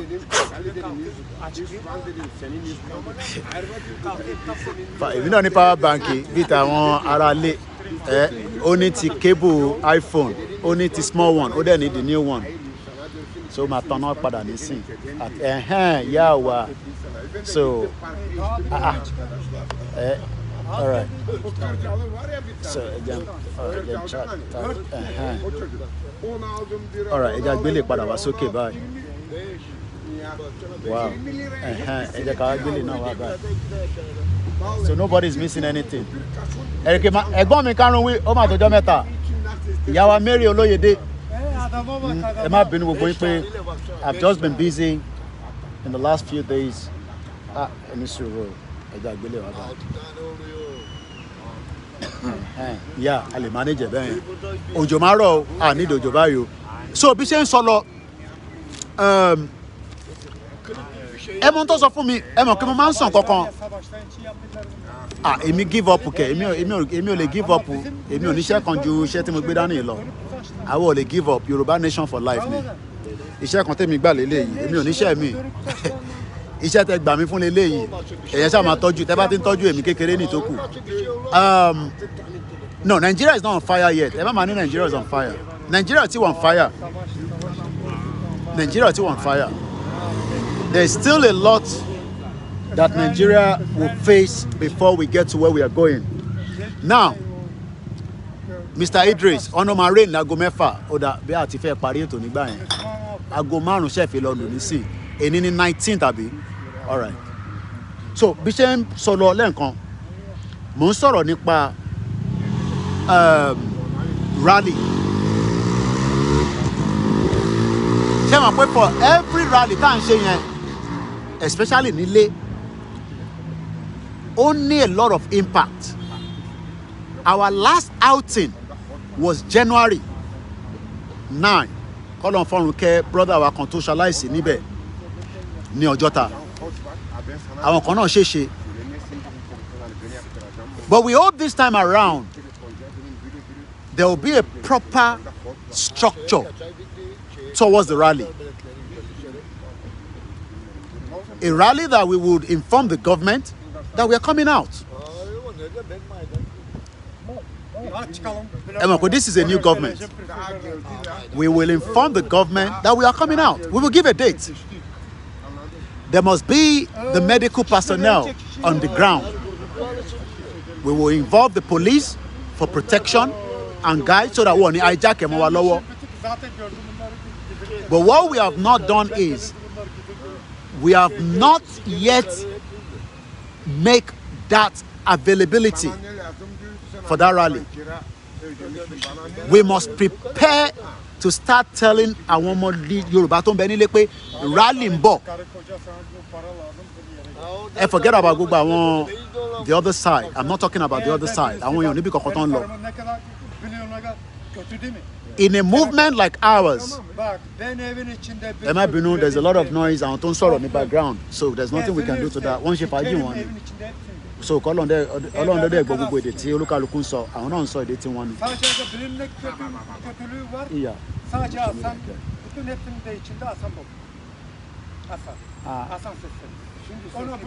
ti lọ pa láìfù ní bíbá ṣe. Akıl vermedim, verdim. O vermemiş yerine alıyor, haydi. Let us understand something. Money every month làwọn ará Scotland ló ń ṣe rally every month. Kí ni reason tẹ́ ṣe rò pé wọ́n ṣe rally yẹn is to keep the movement alive. Nectech Electrical, good afternoon. Ajani Ajala Mokinyi. If we want to keep this movement alive, we must be prepared before the end of this year to test the ground. Tabawa test the ground. Tabawa reaction government. Then some of us would then put some reports. Sibito Ekolo again. Bemi Shewa, as a media personnel, I'm not talking about as an organization of YSDM, èmi fúnra mi, anibita ń kọ report wa sí pé níjọba báyìí, nǹkan báyìí ṣẹlẹ̀, ẹ kò mú dání kó wà nínú archive. Kò sọ́gbọ́n ẹ̀. If Bola Tinubu refuse to accept a peaceful movement of rally in Yoruba land, tí wọ́n kó sójà jáde, tí wọ́n ṣe bí ti Buhari, that means that we should be concerned as Yoruba people. Oh yes, it has to be one state. Ní láti ṣe ní multiple states. We can start the rally from one state and then we start moving it again to the other state. And we must be prepared to accept that. For me, for Tinubu, he lived in this country for a long time. Tinubu and Sheikh Buhari, regardless of whatever you want to say about Tinubu, Tinubu need exposure of Gonju Buhari law. But we are running away from testing the ground. Tí Tinubu bá fi wá síbí báyìí, mo kí ìyàwó Kíkẹ́ lọ́mọ. Tí Tinubu bá fi wá sí UK on a state visit. Tí ààrẹ tí gbé rally jáde nílé. Tá bá ṣe rally ní bíbá. Wọ́n máa sọ fún wa pé serious. Mo kàn prepare mind wa. Bàbá wa wọ́n ṣe bí mo kí. Mo kàn prepare mind wa sílẹ̀ ni o. This is what I am feed. I'm going to get the feed from within the the journalist side. Imagine Tinubu will be here next year. Tinubu will not be able to come to London for state visit. I don't see that happening presently. But Tinubu will be in London next year for a state visit. Citizen AY, Ayogundimu, I cite you, my brother. How are you doing, sir? Muki Baba Muhyiddin. Thank you so much. Ajala Jani, Ọlọ́run Andro ti wo ní Libya. Tinubu will be in UK next year, God's willing. Kọ́lọ́run kó ṣọ́ gbogbo wa dìgbà yẹn. We must now go back with a full campaign on the ground. That is the first task. That is our first mission. Ó máa wá wá impossible, ó máa wá possible. Ẹ jẹ́ á fi yẹn sílẹ̀ fún Ọba Elédùmarè.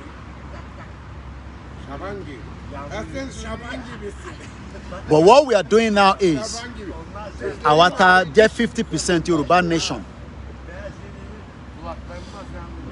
We are waiting. And we are waiting patiently. Láti fẹ́ wo bí tí Tinubu fẹ́ gbé wa lọ. There's no amount of noise that we are making on the social media. Kò hit ground. It's not hitting the ground. So I will leave the rally section. This is just the tip from my outing on Monday. There's a lot going on in Nigeria right now.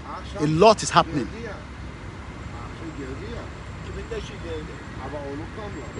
A lot is happening.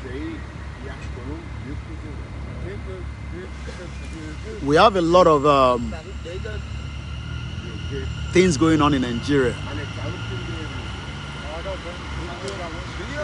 I am tired of coming out to say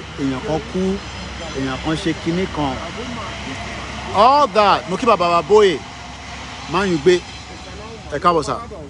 Sherry Bogbon ton lower in Nigeria. Don't look presently in the scene. It's just a tip of the iceberg.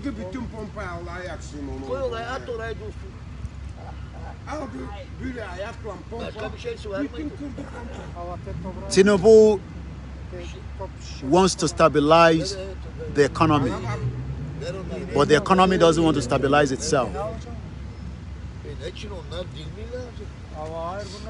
The inflation in Nigeria is 2 digits. Everybody knows that.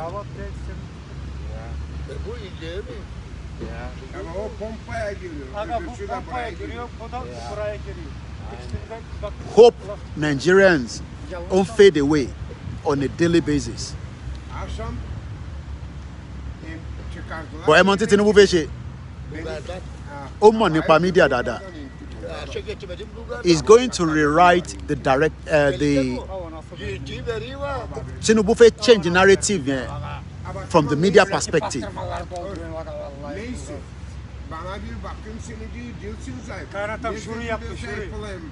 There's a lot of noise at the background. Tinubu fẹ́ change the narrative to the international community.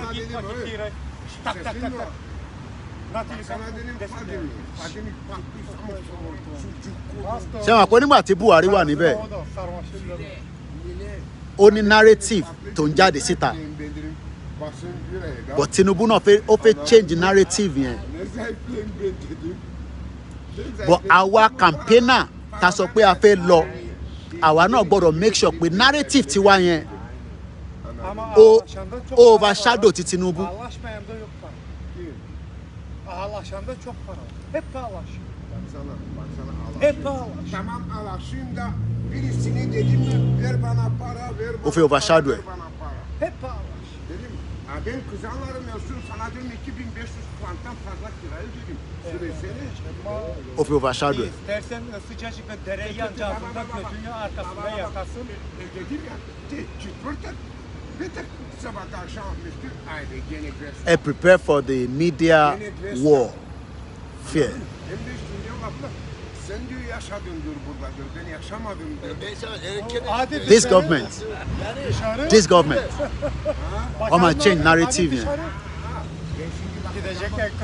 using the same media. So we need, this is a time that we need everybody on board. Our 50%, ọmọ Yorùbá ni mò ń bá sọ̀rọ̀, mò ń bá wọn tó ń ṣe ọmọ Yorùbá sọ̀rọ̀. Ọmọ Yorùbá tó ń tẹ̀lé Tinubu kọ́ lè mò ń bá sọ̀rọ̀. Àwa ọmọ Yorùbá ta fẹ́ Yorùbá nation.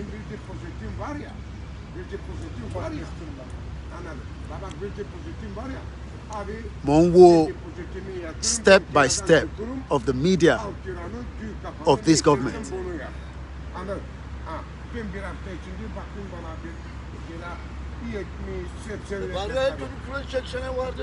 It's a long war. Media.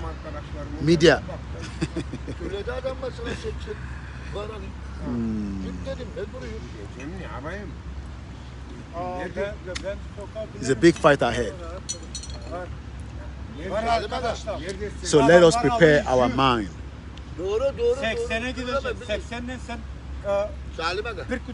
They can prepare mind what that down. They can prepare mind what that down. They can prepare mind what that down. Ìjọba Tinubu, ìjọba tó máa yí narrative yẹn o.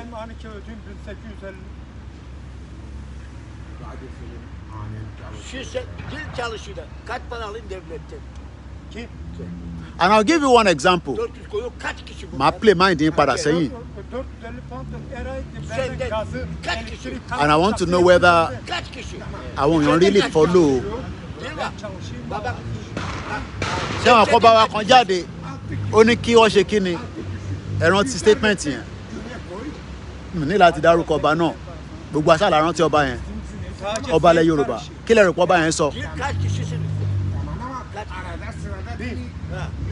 Benim çalışkan elim aga. Ama çalışkan değil içeride kaç kişi? İçeride 2 torun. Oh yeah, we are praying for Tinubu. We pray for his long life. We pray for good health. Nobody wants him to die. Nobody wants him to be sick.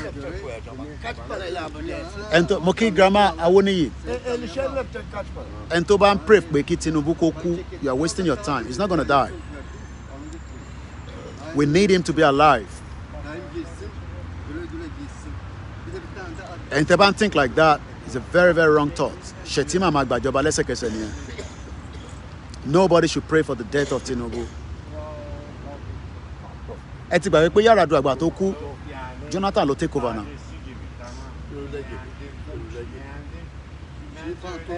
I'm sure you all understand what I'm saying. We don't have to agree with Tinubu.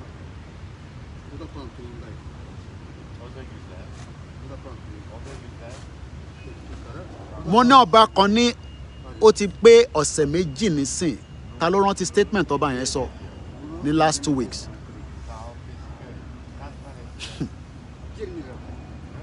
Ṣé fi pé gbogbo Nàìjíríà ni ọba yẹn bá sọ̀rọ̀ àwọn ọmọ Yorùbá ló ń bá sọ̀rọ̀.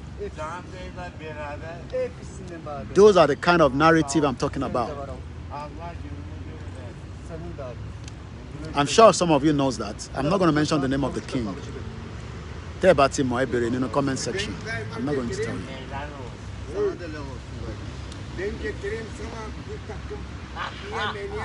These are powerful message. Kò ń ṣe Yorùbá nulẹ̀ ló ń bá sọ̀rọ̀. Wọ́n send the signal sí Yorùbá tó wà níta. Pé ká ṣe sùúrù fún President Bola Tinubu. That was what he said. Pé ká ṣe sùúrù. Pé ká ṣe sùúrù fún ìjọba tó wà níbẹ̀ lọ́wọ́lọ́wọ́ nísìn. Ẹ mọ̀ pé ọba wa kan ló sọ bẹ́ẹ̀ lọ́sẹ̀ méjì sẹ́yìn. Because gbogbo wọn ń wo move tí Tinubu fẹ́ ṣe.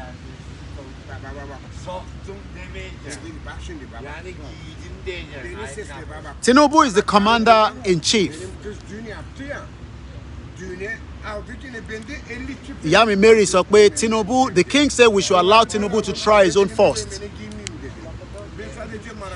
çocuğum dedim. èèyàn kan ti sọ orúkọ ọba náà nìkan náà platform wa. Hediye getiririm onları. Bak. That baba mi Kunle Shita mo kí yín. That is a very very strong message. YouTube mo kí yín. Yok. Bira içeceğiz. Bira içeceğiz. Message yẹn is a very very powerful message. Ṣẹ́rí nǹkan kan wà láyé ẹ gbọ́dọ̀ máa lè decode the message.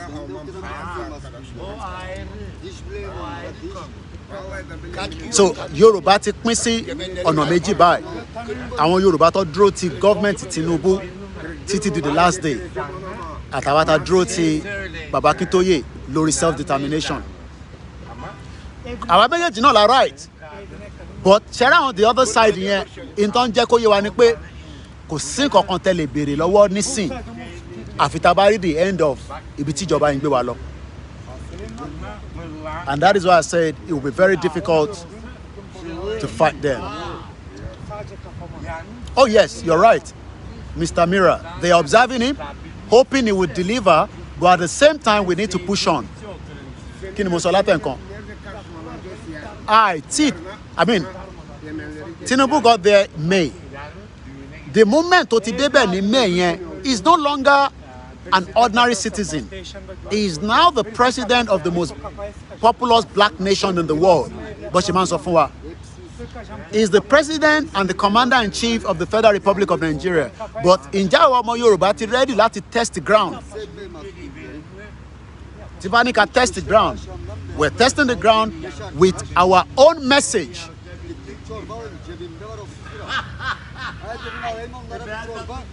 You know, Mr. YouTube ní the ọba yẹn sọ ti ẹni o. Well, bẹ́ẹ̀ ń ṣe ronú yẹn, but àwa tèmi ṣe decode ó yàtọ̀. This is the time to remain absolute focus.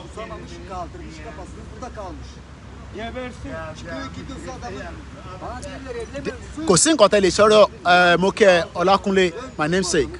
Mo kí Baba Moses. One Tinubu has come to inherit a very big problem that he cannot solve, even if he spent 8 years in Aso Rock. So the best solution is for Tinubu to join Yoruba Nation. Sunk in 4 years and just 4 months. Ebi ti fẹ́ fojú everybody. Nobody that is a true campaigner of Yoruba Nation should not say, I hate Tinubu, I like it. No. He's running a government. But kò lè finish government yẹn nítorí pé continuity in the government. Ìwọ̀nba tó bá ṣe ni the next person máa gbé dání sọ́wọ́. So tí Tinubu ò bá dẹ̀ ṣe tí ẹ fẹ́ yẹn bí ṣe sọ kó gbé yín padà lọ sí regional government. That means that is a failure from Tinubu's side as a Yoruba man. There's no sentiment about it.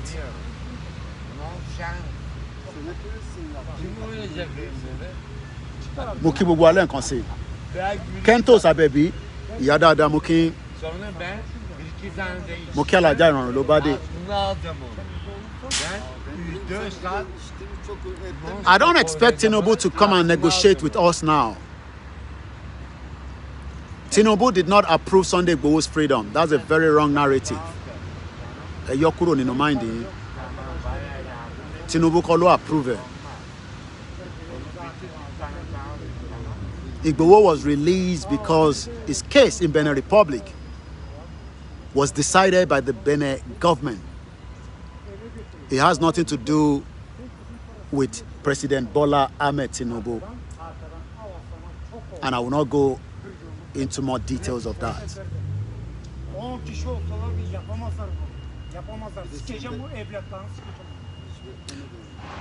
The expectation of Tinubu government. Let's now move away from Nigeria. Ẹ jẹ́ kí n fún yín from my own perspective, from the international side. I mean, the international relationship between Nigeria and the Western power. Mo fẹ́ kúrò nínú Nigeria díẹ̀. mo fẹ́ gbé Tinubu jáde wá sí kí ni ẹ forget gbogbo Àtíkù gbogbo result nǹkan kan yẹn gbogbo yẹn kò differ kò do anywhere gbogbo yẹn kò gbé Tinubu kúrò nínú power Tinubu remains the president regardless of what's going to come out from the Supreme Court. I know that.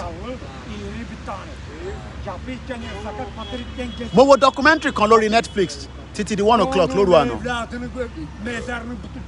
Ẹ tó bá ti bá documentary yẹn pàdé rí ẹ kàn sọ pé yes maize gold mo kí ẹ. Monday mi ni last man standing lórí ìrìn àjò yìí and I'm not joking. Ìgbàkigbà tó bá bọ́ sí bọ́ mo sọ fún yín pé in 72 hours tí bá rí the direction nílé I will be on the ground. I've said that so many times.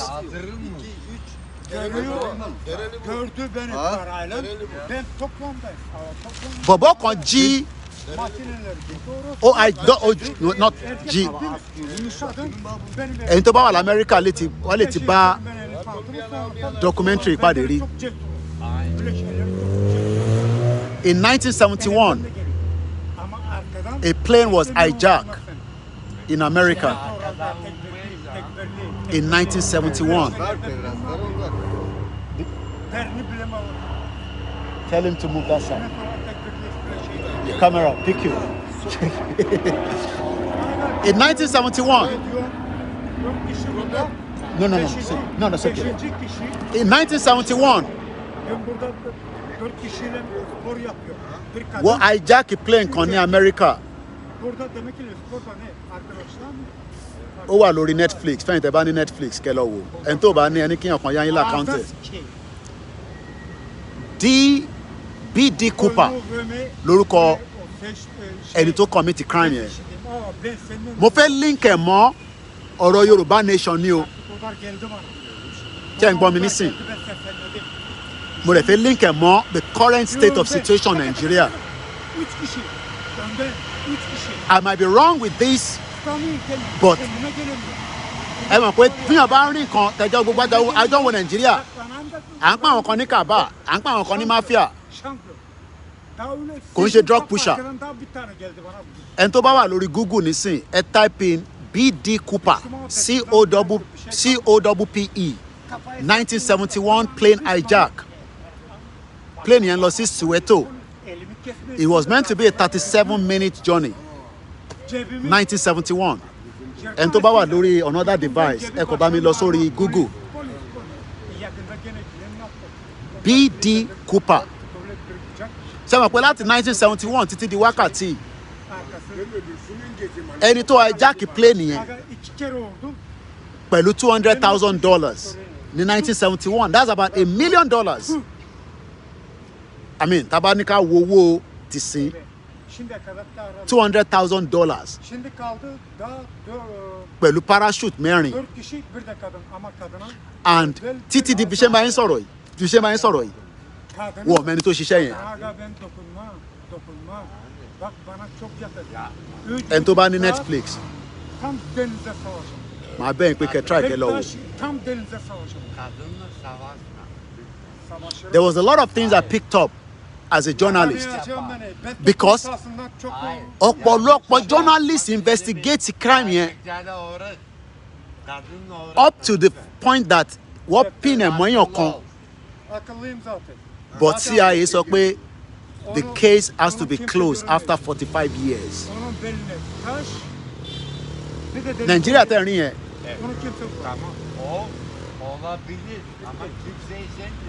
Ó ti kọjá bẹ́ẹ̀ ń ṣe ń rò. Nigeria tẹ̀yìn rí yẹn. Ó ti kọjá bẹ́ẹ̀ ń ṣe ń rò. Nigeria tẹ̀yìn rí yẹn. Ó ti kọjá bẹ́ẹ̀ ń ṣe ń rò. I'm a journalist. I'm talking to my people. Journalist, yeah. Everything about Nigeria. Yeah, Nigeria. Let your viewers know that what's happening in Palestine, Gaza Strip is disgusting. Okay, thank you so much. DB Cooper, thank you so much. COOPR, PR, not double P. DB Cooper. ṣe rí Nàìjíríà ṣe rí báwa ṣe ń rí Nàìjíríà Angele. bẹ́ẹ̀ kọ́ ni CIA ṣe ń rí Nàìjíríà ibi tí mo fẹ́ lò gangan nìyẹn bí èmi àti yín bá ṣe ń wo Nàìjíríà bẹ́ẹ̀ kọ́ ni CIA ni mo ń sọ bẹ́ẹ̀ kọ́ ló ṣe ń wo Nàìjíríà. It will be very difficult to break Nigeria if we remain the way we are doing it like this.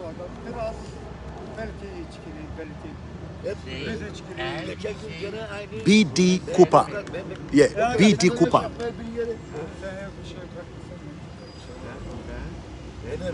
1971 ìṣẹ̀lẹ̀. As at that time, kò sí security bíi ti sí mọ́.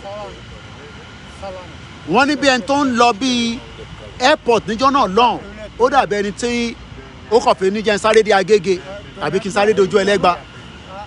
Bí airport ṣe rí nìyẹn.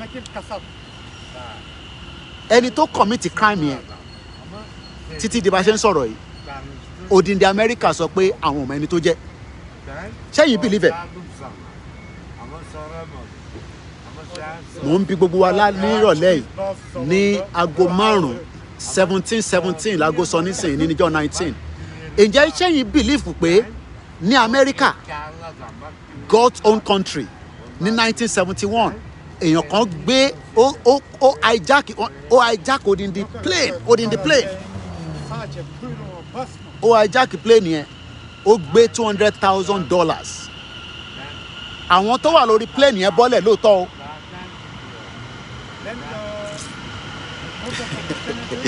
èèyàn kan béèrè pé what does BD Cooper case has to do with Yoruba nation? You have to open your mind. If you open your mind, you will get the message. If you can't open your mind, you cannot get the message. Why do you think Nigeria stands still? Is the question.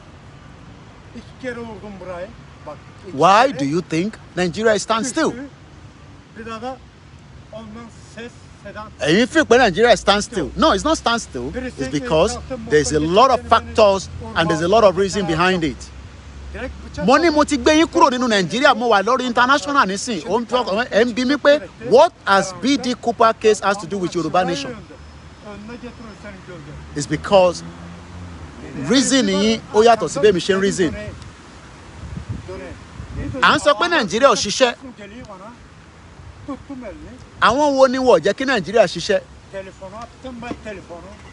Àwọn wo ni wọ́n ní jẹ́ kí Yoruba nation kó dá dúró as a country? Ẹ fẹ́ gba Yoruba nation, a fẹ́ gba Yoruba nation, a fẹ́ gba Yoruba nation, a fẹ́ pín kúrò ní Nàìjíríà. Àwọn wo lẹ rò pé forces tó wà behind ẹ̀ tí wọ́n ní fún yín láyè kẹ́ lọ? So you can see why there's a link behind it. Báwo ni Abacha ṣe gbé $5 billion kúrò nínú Nàìjíríà through the sales of the crude oil?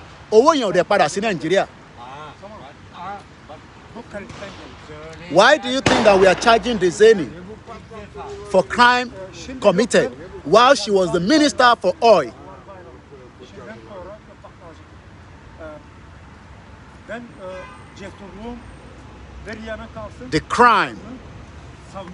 The crime committed in Nigeria today. All the crime tó ń ṣẹlẹ̀ ní Nigeria léni kò sí kí CIA má mọ̀ nípa ẹ̀.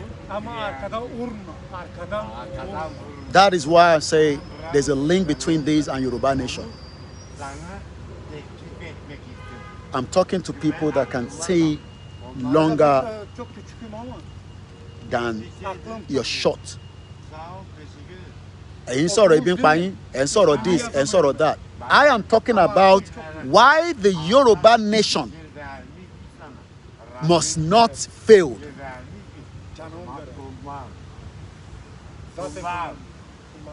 Because there is a lot of stakeholders. Màá brief fún yín díẹ̀ nípa documentary. Eléyìí ṣe movie o. ẹ mọ̀ pé tó bá yẹ pé movie ni màá sọ fún yín pé movie ẹ mọ̀ pé gbogbo àwọn movie táwọn wò yẹn náà is from actual reality of what happened. So I'm talking about a documentary that took place in 1971. I mean, what happened in 1971, they've now converted it to a documentary. Gbogbo tá à ń ṣe lénìí, gbogbo Yorùbá nation tá à ń ṣe lénìí, gbogbo tá à ń ṣe lénìí, àwọn kan sì máa fi ṣe documentary, tó sì máa fi make owó gidi. Bí a níjọ́ náà lọ́hùn, àwa náà máa ti di àgbàlagbà díẹ̀ tó máa béèrè pé Mr. Koiki, kí ló ṣẹlẹ̀ nígbà yẹn? Nígbà tí Igboho ẹ máa ń sọ pé nǹkan kan ìgbà yẹn àwọn kan míì wà àbá máa reveal ẹ̀, but for now kò ṣe gbogbo nǹkan lẹ́fẹ̀ẹ́. Ẹ lè expect mi kí n máa reveal gbogbo nǹkan tí mo mọ̀ nísìn. I will be very stupid. Níbi tí brain mi dé tí mo ti sọ pé orí ẹ̀ kú. The same thing tí àwọn CIA hide for a very long time. Arákùnrin tó pin crime yẹn mọ́ was one time working in the military for the US government. What àwọn tó pin ẹ̀ àwọn journalist gidi ni o wọ́n ṣe investigation débẹ̀ ni mo kí bàbá wa ní Germany Kọ́láwọlé mo kí bàbá wa Adesina Sunday mo kí grandma Adeseun Adelani ẹ káàbọ̀ mà bàbá mi Sunday ẹni tí ìbàdàn arúgbó ẹ má fi ṣèbínú Gani Olóyèdè mo kí mo kàn fi jẹ́ ká máa ní ẹ jẹ́ ká ní open mind okay ẹ jẹ́ kí n gbé wá báyìí wọ́n sọ̀rọ̀ Tinubu that Tinubu this Tinubu that and the expectation of some Igbos or àwọn ọmọ Yorùbá kan ni pé ẹ máa já Tinubu wálẹ̀ torí pé America máa release àwọn fáìlì kan àbí nǹkan kan ẹ máa tanra yín.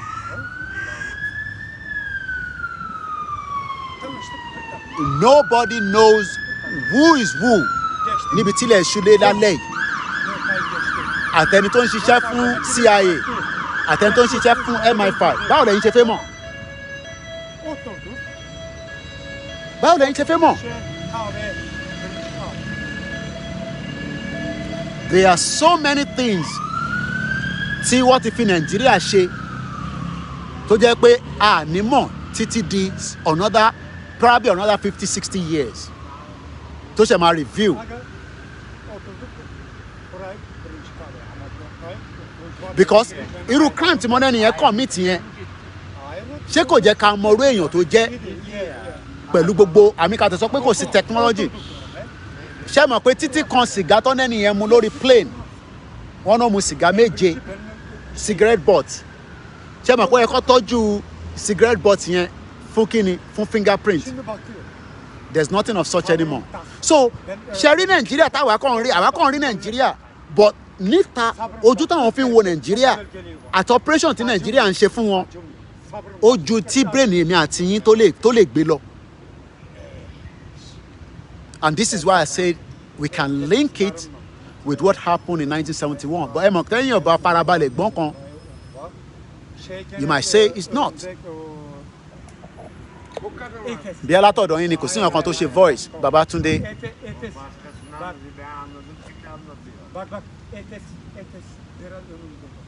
The CIA gbogbo aṣáàlà máa tán pè ní CIA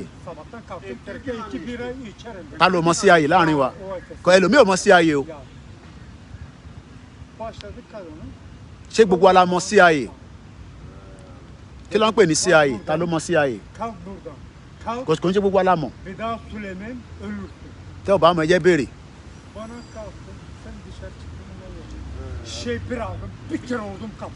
The Nigeria today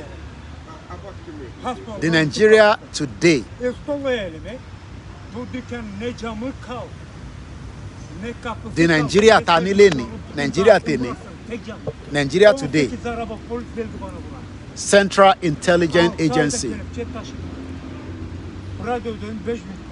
Mr. Erinjobi in tó ń pè ní CIA nìyẹn.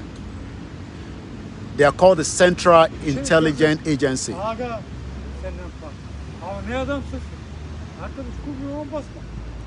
Ìyàn kan náà náwọn ọmọ tó ń pè ní CIA Mr. Akintunde CIA dàbí DSS but wọ́n wà sophisticated ju DSS yín lọ.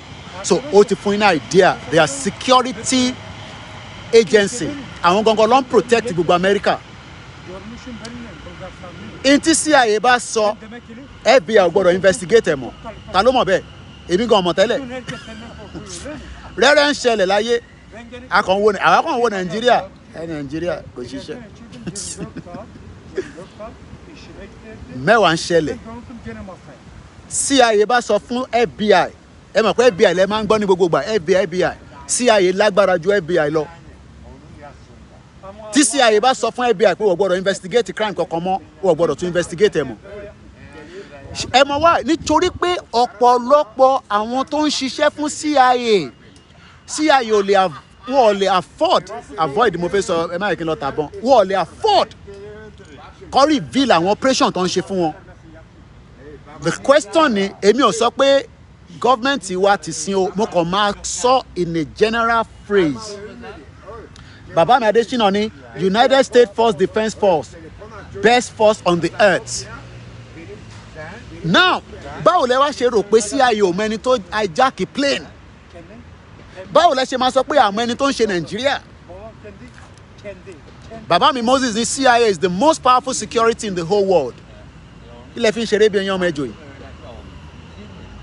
Àwa náà fẹ́ gba Yorùbá nation. Ẹ wá rò pé àwọn kan máa fún yín láyè pé kẹ́ ẹ lọ bẹ́ẹ̀. Wèrè nìyẹn máa fi pọ́ọ̀tì wèrè. Machine.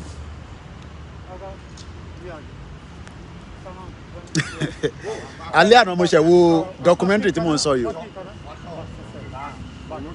I slept about 1 o'clock. But other things I learned from it as well will be useful for my own kind of work. Ben senden hiç şey yemem. Ẹ mọ̀ pàrọ̀ kan wo pé kí ló dé tí Nàìjíríà ò ṣe work? Roden Could it be Murat Kırceli. interference from outside? Ben hayatımda Mo kí grandma ìyá wa Milayo Ọmọ́tọ̀ṣọ́ ẹ káàbọ̀ mà. seni yalandırdım. Seni Could ẹ gbọ́ mi dáadáa o, could it be ǹjẹ́ ó lè jẹ́ pé the interference láti ta òun ni kò jẹ́ kí Nàìjíríà gbérí látijọ́ yìí? I'm sure everybody will say yes, but láti bo ni interference yẹn ti ń wá gangan èmi ò mọ̀ mí náà kàn ń béèrè ni o.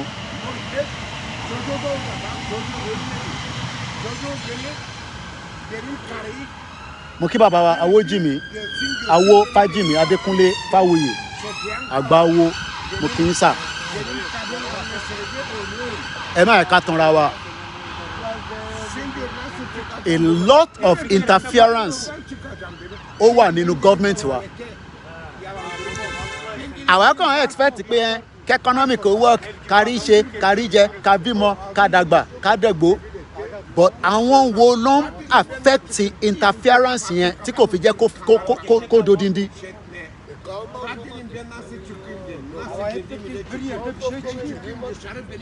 And if you're going to ẹ ṣe gan ni bàbá wa Agbọ́mọ̀lá. When I was looking at that documentary, all I was saying there was asking myself, Kore'ne kadar okay, ènìyàn parachute láti orí plane pẹ̀lú $200,000 hava şeyler onu yaşarlar. títí di wákàtí 45 years àdèmẹ́ni tó jẹ́. Neler yakınladı ya. Çok büyük ben gönderdim ekip. Bí Nàìjíríà bá exist ẹ lè mọ ẹni tó ń rán ní Nàìjíríà o, ìyẹn mo fẹ́ ká dì mọ́. Ben yayınladım. Dizzy man sọ pé the interference is within and also outside, but the within in control the outside. I mean the outside ló ń control the within. Ẹ mọ̀ pé nísìnyí ọmọ ni ẹ lọ vote ẹ lọ dìbò àwa gbé gọ́ọ̀mẹ̀ntì kan wọlé. Ǹjẹ́ gọ́ọ̀mẹ̀ntì tí a gbé wọlé yẹn ǹjẹ́ gọ́ọ̀mẹ̀ntì yẹn ó ń ràn ní as a government láti favour àwọn aráàlú àbí interference ń wá láti ta láti dictate fún gọ́ọ̀mẹ̀ntì yẹn bó ṣe máa ràn níjọba yẹn.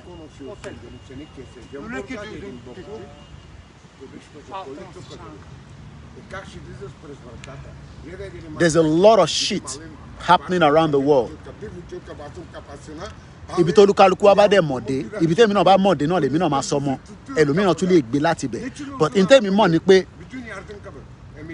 apart from pa gbé Yorùbá nation dání pẹ̀lú àtúwá gbé Yorùbá nation dání every one of us accept and know that there is so much interference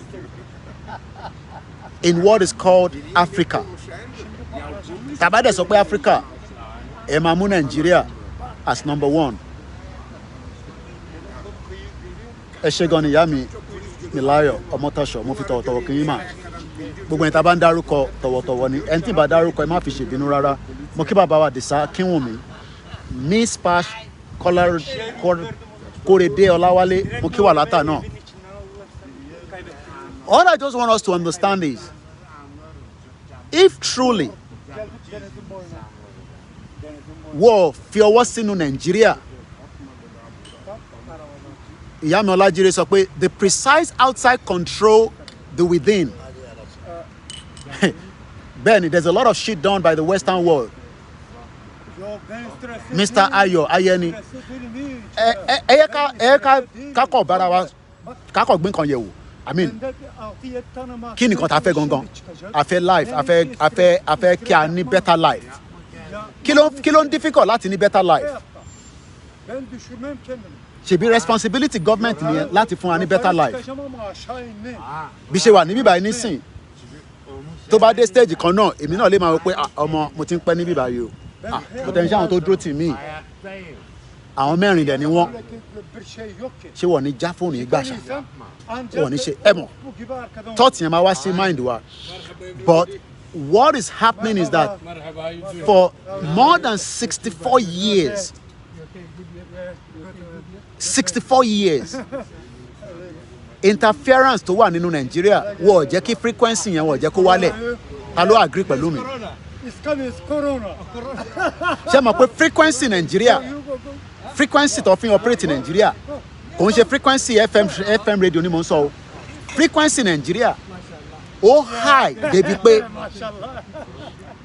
òun ni kò jẹ́ kí ìdàgbàsókè kó ṣẹlẹ̀ nílẹ̀ Yorùbá because àwa gangan la ní frequency yẹn wọ́n dẹ̀ mọ̀ pé tó bá ti lè tune frequency yẹn táwa náà dẹ̀ accept it it is only now after 24 years ni I mean apart from the fact that the technology is very good because technology ló ń jẹ́ ká lè máa ríra wa báyìí phone mẹ́fà ló wà lọ́wọ́ mi 1 2 3 4 5 6 ibi tó lúkálukú yín tí ń wò mí tí bá ní kẹ́ máa dárúkọ nísìn different part of the world yàtọ̀ sí Nàìjíríà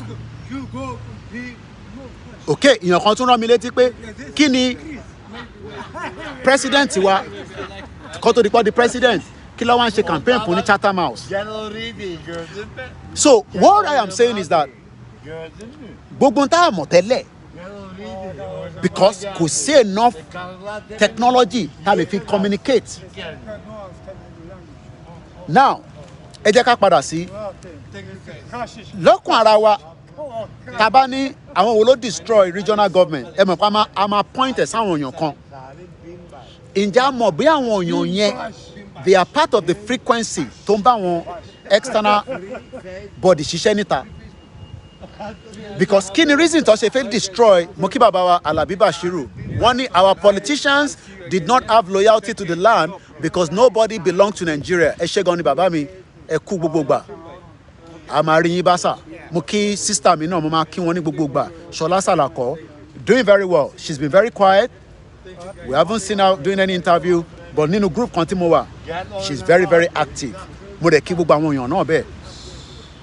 So now ìbéèrè tí mo fẹ́ wá bí wá nísìn ni pé ọ̀nà wo la lè gbà tí a lè reduce the frequency yẹn tí a fi máa jẹ́ stakeholder because bí bàbá mi Alabi ṣe sọ níbẹ̀ nísìn we are not a stakeholder anymore in Nigeria. Our politicians did not have loyalty to the land because ṣé wọ́n ń ṣiṣẹ́ pẹ̀lú CIA ṣé wọ́n ń ṣiṣẹ́ pẹ̀lú MI5 security agency wo ló ń bá ṣiṣẹ́ gan táwa kàn rí wọn as politicians. Dizzy man sọ pé part of the interference is don't speak vernacular a calculated interference. Èmi ò túró ṣe mo sọ pé wọ́n ṣe máa ń ní ọgbọ́n ọlọ́gbọ́n because bẹ́ẹ̀ ni náà ṣe ń comment èmi náà tún máa rí ọgbọ́n kọ́ níbẹ̀ because bẹ́ẹ̀ mi ṣe ń sọ mo máa ń sọ pé mi kàn ni mo wà perfect but èmi ni last man standing so international media lèmi èmi ti gbé yín kúrò nínú Nàìjíríà nísìn international à ń sọ̀rọ̀ báyìí nísìn wọ́n ní ká máa sọ English is that not an interference? ẹ mọ̀ pé mi ò ronú lọ síbẹ̀ yẹn nísìn èèyàn kan ló ṣe highlight ẹ̀ fún mi ni pé Koiki ó ṣe ronú lọ bẹ́ẹ̀ yẹn náà ṣé mo parọ́ ni gbogbo ọlá fẹ́ sọ English. Hello. Hey, Habibi, mo fẹ́ béèrè ìlú tó ti wá ní. Habibi, which country? Kò gbọ́ yìnbó tí mo sọ. Which country? Bulgaria. So, Sofia. No, Stara Zagora. Nova Zagora. Bulgaria. Ṣé gbọ́? Ẹ mọ̀ pé látẹ̀ nǹkan nísìn wọ́n ọ̀sán òyìnbó kan. Ta ló notice pé látàárọ̀ ta ti ń ṣe program níbí báyìí ẹ máa ṣàgbọ́ tó ń sọ̀rọ̀ ẹ mọ̀ pé ẹ̀gbọ́n òyìnbó kan mò ń béèrè pé which country kò dá mi lóhùn. So one of the interference òun ni pé ẹ má jẹ́ kí àwọn ọmọ Yorùbá sọ Yorùbá ẹ jẹ́ kó máa sọ èdè Gẹ̀ẹ́sì. It's one interference, is it? Ẹ tún lè fún mi lọ́nà that one tẹ́ bá ní lọ́wọ́ ẹ fi sínú comment section. Bàbá wa ọdún sì sọ pé Olúwaṣeyì tọ̀wọ̀tọ̀ mo fi dárúkọ yín Nigeria was built to give raw materials to European. Now bàbá mi ọdún sì kí lè rò pé àwa fi accept pé kọ́ fún wọn ní raw material yẹn because we have people that are working on behalf of these Europeans. Bàbá mi dádì mi grandfather wa torí gbogbo àwọn tó bá ti bímọ grandfather náà ni wọ́n Dennis Dayo Omitogun wọ́n ní that is a right example was when Obasanjo wanted to extend his tenure in office. President Bush Jr. told him not to try it. Tó bá dán wá dán tán. Gbogbo ìtẹ́ ń sọ pé yẹn wọ́n máa yọ Tinubu lóyè ẹ máa tanra yín. Kálámọ̀ tí Tinubu ń ṣiṣẹ́ fún láti ta. Bàbá mi Bash Atandani separation will make every region flourish and that is what the Western world doesn't want. To challenge or compete with them both economically, developmental and technologically. Àwọn òyìnbó yìí ti pọ̀ jù ẹ má dà mí lórí irú ad. Just reason it they have spoken English language at all. There's an interference in our lives. And look kò jẹ́ kí gbogbo àmà bára wa jà. But we are now having an interference in our life where we have been told who we are not. Okay, ó dà pé mo ní lọ́wọ́ níbí báyìí. Kọ́lọ̀ bá ń dúró ti grandma mi Alhaja Airat àwọn ló máa ń ṣe kínní. If we want to stop that interference, Dizzy man sọ pé the 1999 fraudulent constitution is an interference within. Ṣé mọ̀ pé kò sí tó ń lọ nínú Nàìjíríà? I'm not gonna pin it alone on the CIA. Grandma mi Mary Ogunade ẹ má yẹ kí n massacre orúkọ yẹn Ogunkwade wọ́n ní religious is an interference. Ẹ máa fi sínú comment section. Waris Jinadu sọ pé trade war is an interference. Ìdòwú Emefiele sọ pé you are right Mr. Koiki it will be difficult to remove Tinubu àná ẹ̀ lè yọ Tinubu sẹ́ because ẹni tó commit crime mo ní Tinubu commit crime o ẹ mọ̀ pé mo ti sọ yẹn nísìn but a mọ̀ pé ó ní àwọn cases kankan l'Amẹ́ríkà ǹjẹ́ Tinubu gan bá wọn ṣiṣẹ́ l'Amẹ́ríkà as a CIA mo kàn ń sọ ní ọmọ ní o ẹ mọ̀ pé àwa journalist a lè béèrè ìbéèrè is Tinubu a member or working for CIA? Was Obasanjo working for CIA? Was Buhari working for MI5? Ẹ jẹ́ ká bẹ̀rẹ̀ sí ń jẹ́ kí brain yìí kó ṣí. A fẹ́ kúrò nínú Nàìjíríà. Ẹ̀gbọ́n mi Ọlárewájú Odúnsì sọ pé condemnation of our tradition and religious is a tribalism. Ẹ má like tradition yín but ká máa like tradition ni àwọn ti ta. Bí ṣe wà nílùú ìnísìn wọ́n bí mi dá kí n were against the LGBT wọ́n tí bí mi dá àfi tí bá fẹ́ commit crime nìyẹn mo ní láti accept wọn but mo ò gbọ́dọ̀ ṣe kí ni mo ò gbọ́dọ̀ disagree pẹ̀lú views wọn. Wọ́n ní did Tinubu visit IBB? Yes he did. Ṣé IBB was he one of those working for the Western Security Agency? I don't have evidence to that. Mo kàn ń béèrè ni. Kí ló ń fa interference tí Nigeria fi stable for 64 years? Tàbá ní poko stable pé kí wọ́n tẹ̀ recognize wa pé we are Nigerians. Kí lẹ rò pa ṣe pa ibi Delegiwa èní ló pé 32 years kọ́ lọ́n fọ́run kẹ́ bàbá wa yẹn. Because interference ti wà between Delegiwa àti Babangida àti ṣe kí lorúkọ woman yẹn Mary Okole àbí nǹkan kan tán ló ń gbé cocaine. No, Bulgaria ni wọ́n wọ̀ kì í ṣe Kurdish. Bulgaria ni wọ́n mo bí nísìn mo ní Bulgaria ni wọ́n ṣe Kurdish. Alex Mamu mo kí ẹ. Now tá bá wá wo eléyìí nísìn tó wà lọ́wọ́ wa yìí. Anything against the government, but government ní nǹkan against wa because government ti ní interference láti ta. Goria Okon ẹ ṣé gan ni bàbá mi ẹ̀gbọ́n mi Taiwo Ọlárẹ̀wájú. Nǹkan kan ní Delegiwa investigate. Ẹ ṣé gan ni ìyá wa Mary. Bóyá tí Delegiwa ò bá investigate bàbá yẹn ti dàgbà díẹ̀ lẹ́ni tọ́lọ́run bá ṣe fún lẹ́mí gúngùn àmọ́ wọ́n ò jẹ́ kẹ́mi yẹn gùn wọ́n yọ ẹ̀mí yẹn kúrò sẹ́mi pé Delegiwa pé 40 years. So àti ní interference tí kò jẹ́ kí Nàìjíríà kó move forward. Mr. Koiki, they are Turkish Bulgarian. Okay. Wọ́n ní Turkish Bulgarian ni wọ́n. Okay. Ẹ mọ̀ pé mi ò bí ọ̀rọ̀ tó fi ń sọ lè fi ń mọ̀. Wọ́n ní ẹ̀gbọ́n mi kan tún rán mi létí Snowden report. Ta ló máa tán pè ní Snowden? Bọ̀bọ̀ kan tó ti gba asylum ní sí ọ̀tẹ̀ ti gbàwé gan ní Russia. Snowden. So ẹ̀yin ọmọ Yorùbá tá à ń sọ fún pé ẹ jẹ́ ká dá dúró gẹ́gẹ́ bí orílẹ̀-èdè. We are not against the government. We are worried that our lives have been there's a lot of interference in our lives. Interference here only impact in our life today. Mo kí doctor Adedara gbogbo ẹ̀yin doctors wa mo kí yín sà ẹ káàbọ̀ sórí ètò. Lótìtọ́ gbogbo yín sọ pé Koiki no I like nǹkan tẹ́ ń ṣe but tó dà pé ọ̀nà tẹ́yìn fẹ́ gbà yẹn ẹ fẹ́ sọ dìjà mo dẹ̀ ní kò lè dìjà Colitech mo kí ẹ but there is a lot of interference in our lives. Àwọn kan wá fẹ́ jẹ́ kí interference ti wọn àwọn fẹ́ máa gbádùn ẹ̀.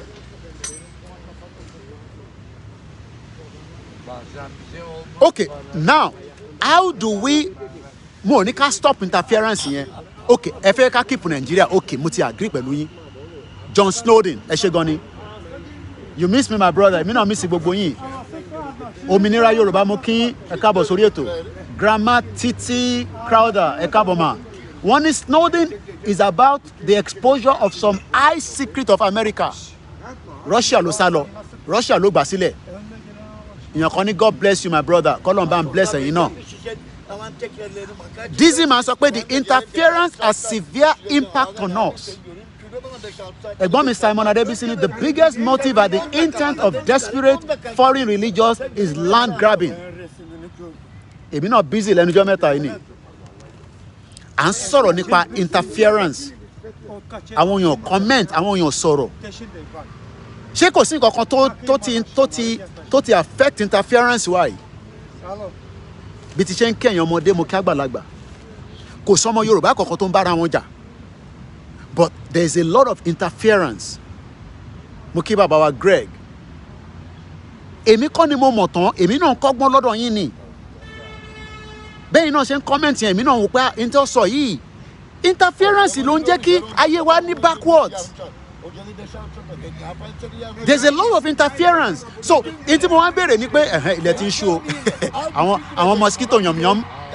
Now, n tí mo fẹ́ wá béèrè lọ́wọ́ gbogbo wa ni pé how do we minimize this because kò sí bá ṣe fẹ́ yọ gbogbo interference yẹn. Mo dẹ̀ fẹ́ link ẹ̀ mọ́ nǹkan kan tí mo gbọ́. Mo máa ń follow bèbí kan Vantage News. Oh my God.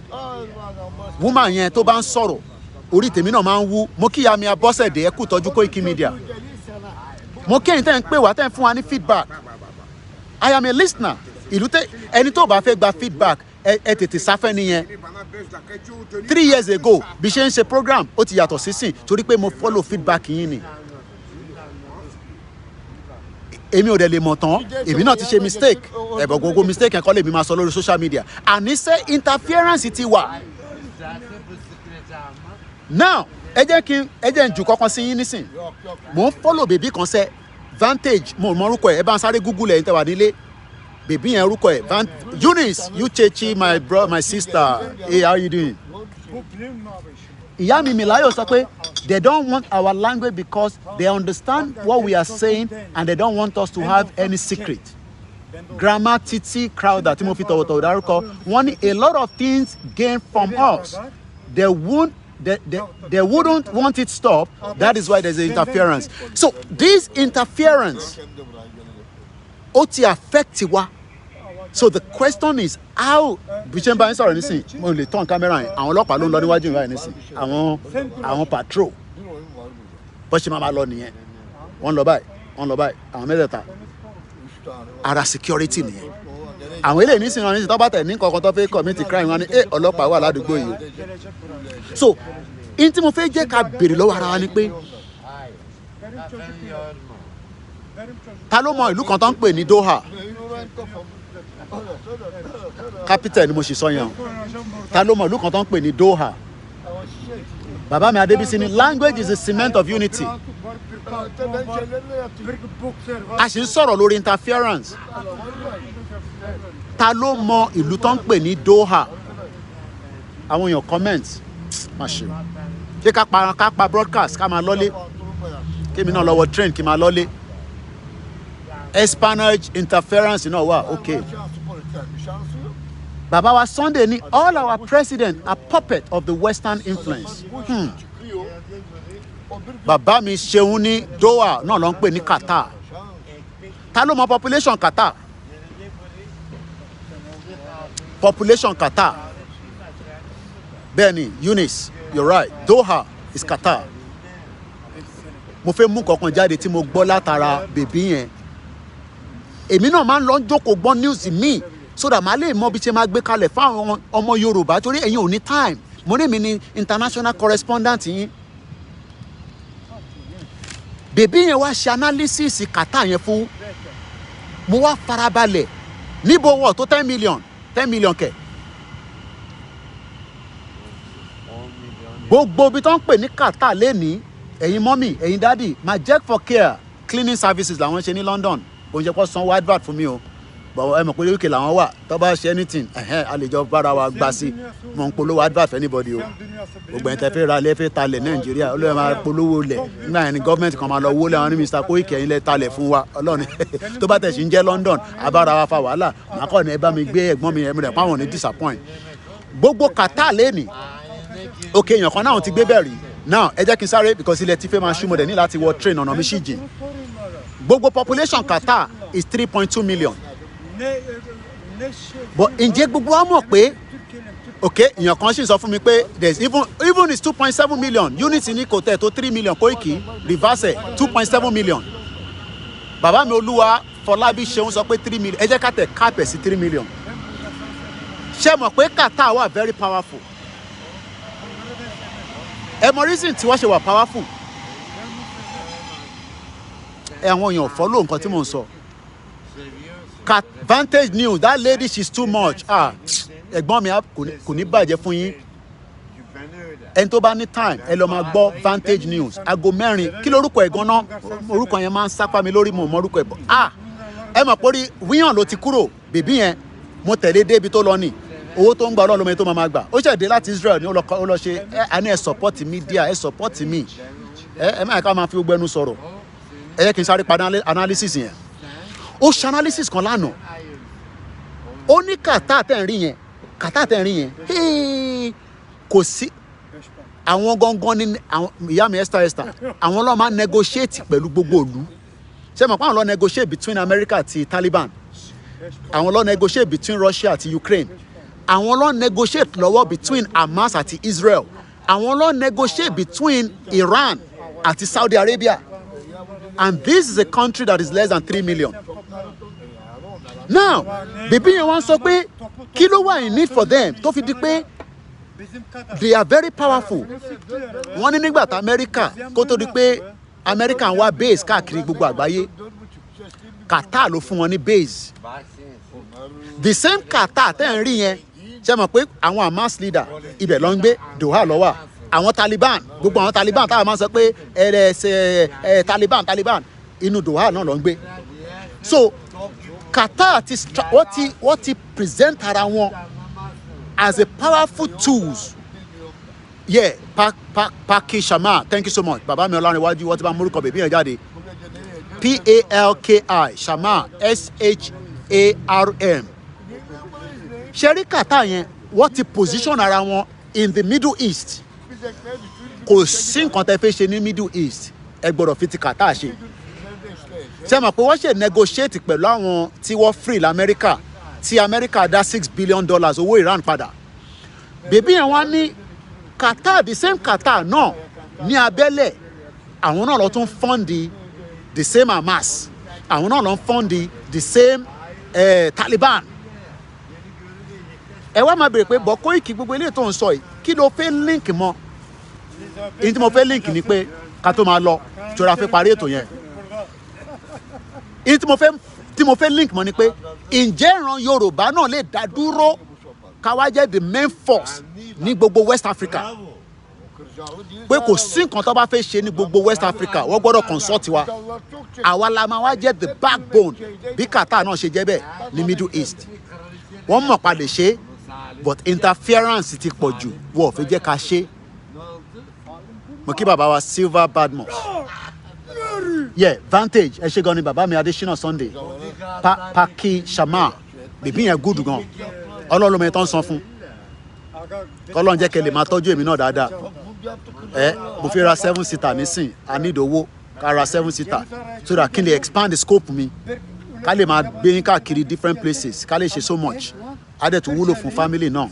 So if not, máa láti lọ wáṣẹ́ tí máa fi kún iṣẹ́ tí mò ń ṣe ni o. Àwọn kejì bá lọ ṣiṣẹ́ máa dra mọ́tò fúnra mi. Kò pọ̀ jù náà ti £3,000 máa ra 7-seater kan. Ó dẹ̀ tún níṣẹ́ tó máa ṣe gbogbo ẹni tó bá fẹ́ dé láti Nàìjíríà ẹ kọ́ máa book mi ní in advance. Màá wá gbé ní airport. Ẹ máa sanwó fún mi ní òkò ṣọ̀fẹ́ o. So, you know, just to finish the broadcast, Qatar is a strategic country. No, ẹ jẹ́ kí n rephrase ọ̀rọ̀ yẹn. Qatar, well, yeah, is a strategic country for Middle East. Ǹjẹ́ ọmọ Yorùbá lè ronú pé náà mo ń bá gbogbo ọmọ Yorùbá sọ̀rọ̀, ǹjẹ́ àwa náà lè ronú pé within the next 50 years from now, ilẹ̀ Yorùbá máa jẹ́ the strategic point fún gbogbo West Africa. I'm not even saying for East Africa, for West Africa. Tá máa wà powerful ní èdè wa tí kò ní sí interference. Gbogbo ohun tí Qatar bá ṣe àṣegbé ni, kò sí nǹkan tí America lè ṣe sí. Because America need wọn. Torí pé tí America ò bá need Qatar, wọn ò ní máa ṣe boy fún wọn. Kò ń ṣe pé America náà stupid, but wọ́n need wọn. Ibi tí mo fẹ́ ká fi ọ̀rọ̀ sí lálẹ́ nìyẹn. Mo fẹ́ kí gbogbo ọmọ Yorùbá ronú. Kọ́lọ́n fún gbogbo wa lẹ́mìí gúngùn. Tá bá sọ pé 50 years from now, gbogbo wa náà la ṣe lè wà láyé. Àfàwọn díẹ̀ tí ọba Elédùmarè máa ti mú lọ síbi tí àgbà ń rè. But àwa tó kù tá ṣì máa wà láyé, àtẹ̀yìn tẹ̀ ń gbọ́ mi lọ́wọ́lọ́wọ́ nísìn, ǹjẹ́ fẹ́ jẹ́ kí ìran wa kó dàbí ìran tóun náà máa lè dúró? Qatar ò ní kankan ṣe pẹ̀lú English, kò sí tó kàn pẹ̀lú English. Kò sí tó kan Qatar pẹ̀lú English. Èdè Arabic ni wọ́n ń sọ. Ẹ jẹ́ kí ìran Yorùbá kó dá dúró, kí a lè jẹ́ strong voice tó máa represent gbogbo West Africa, tó máa fún ní ọ̀wọ̀. Ó possible o.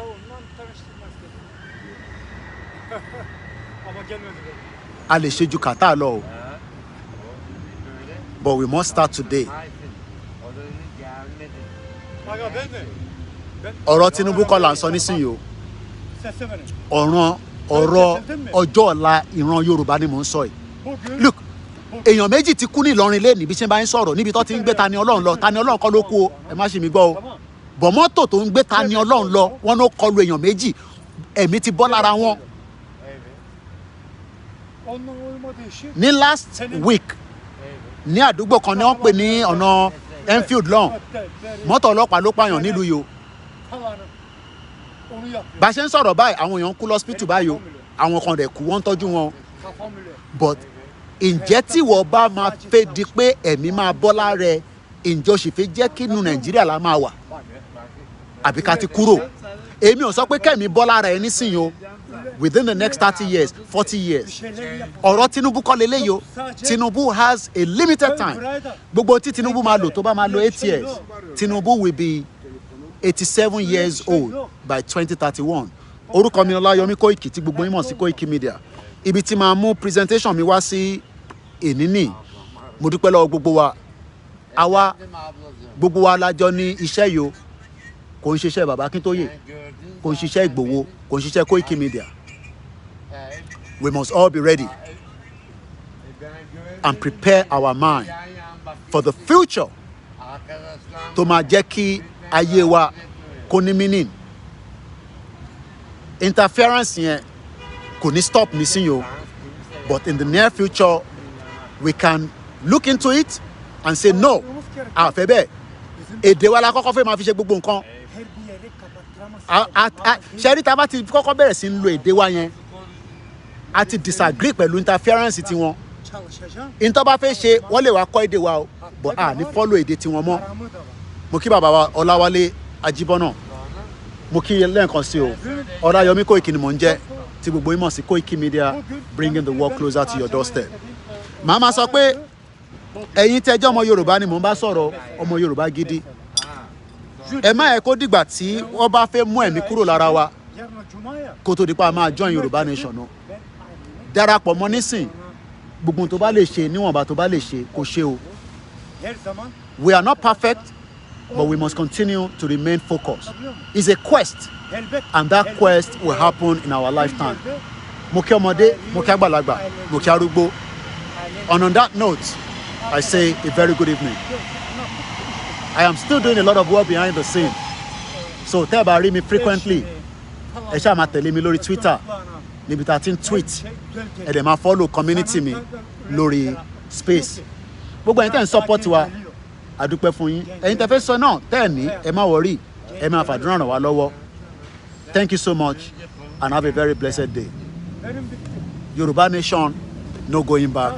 Yoruba Nation for life. Bye for now.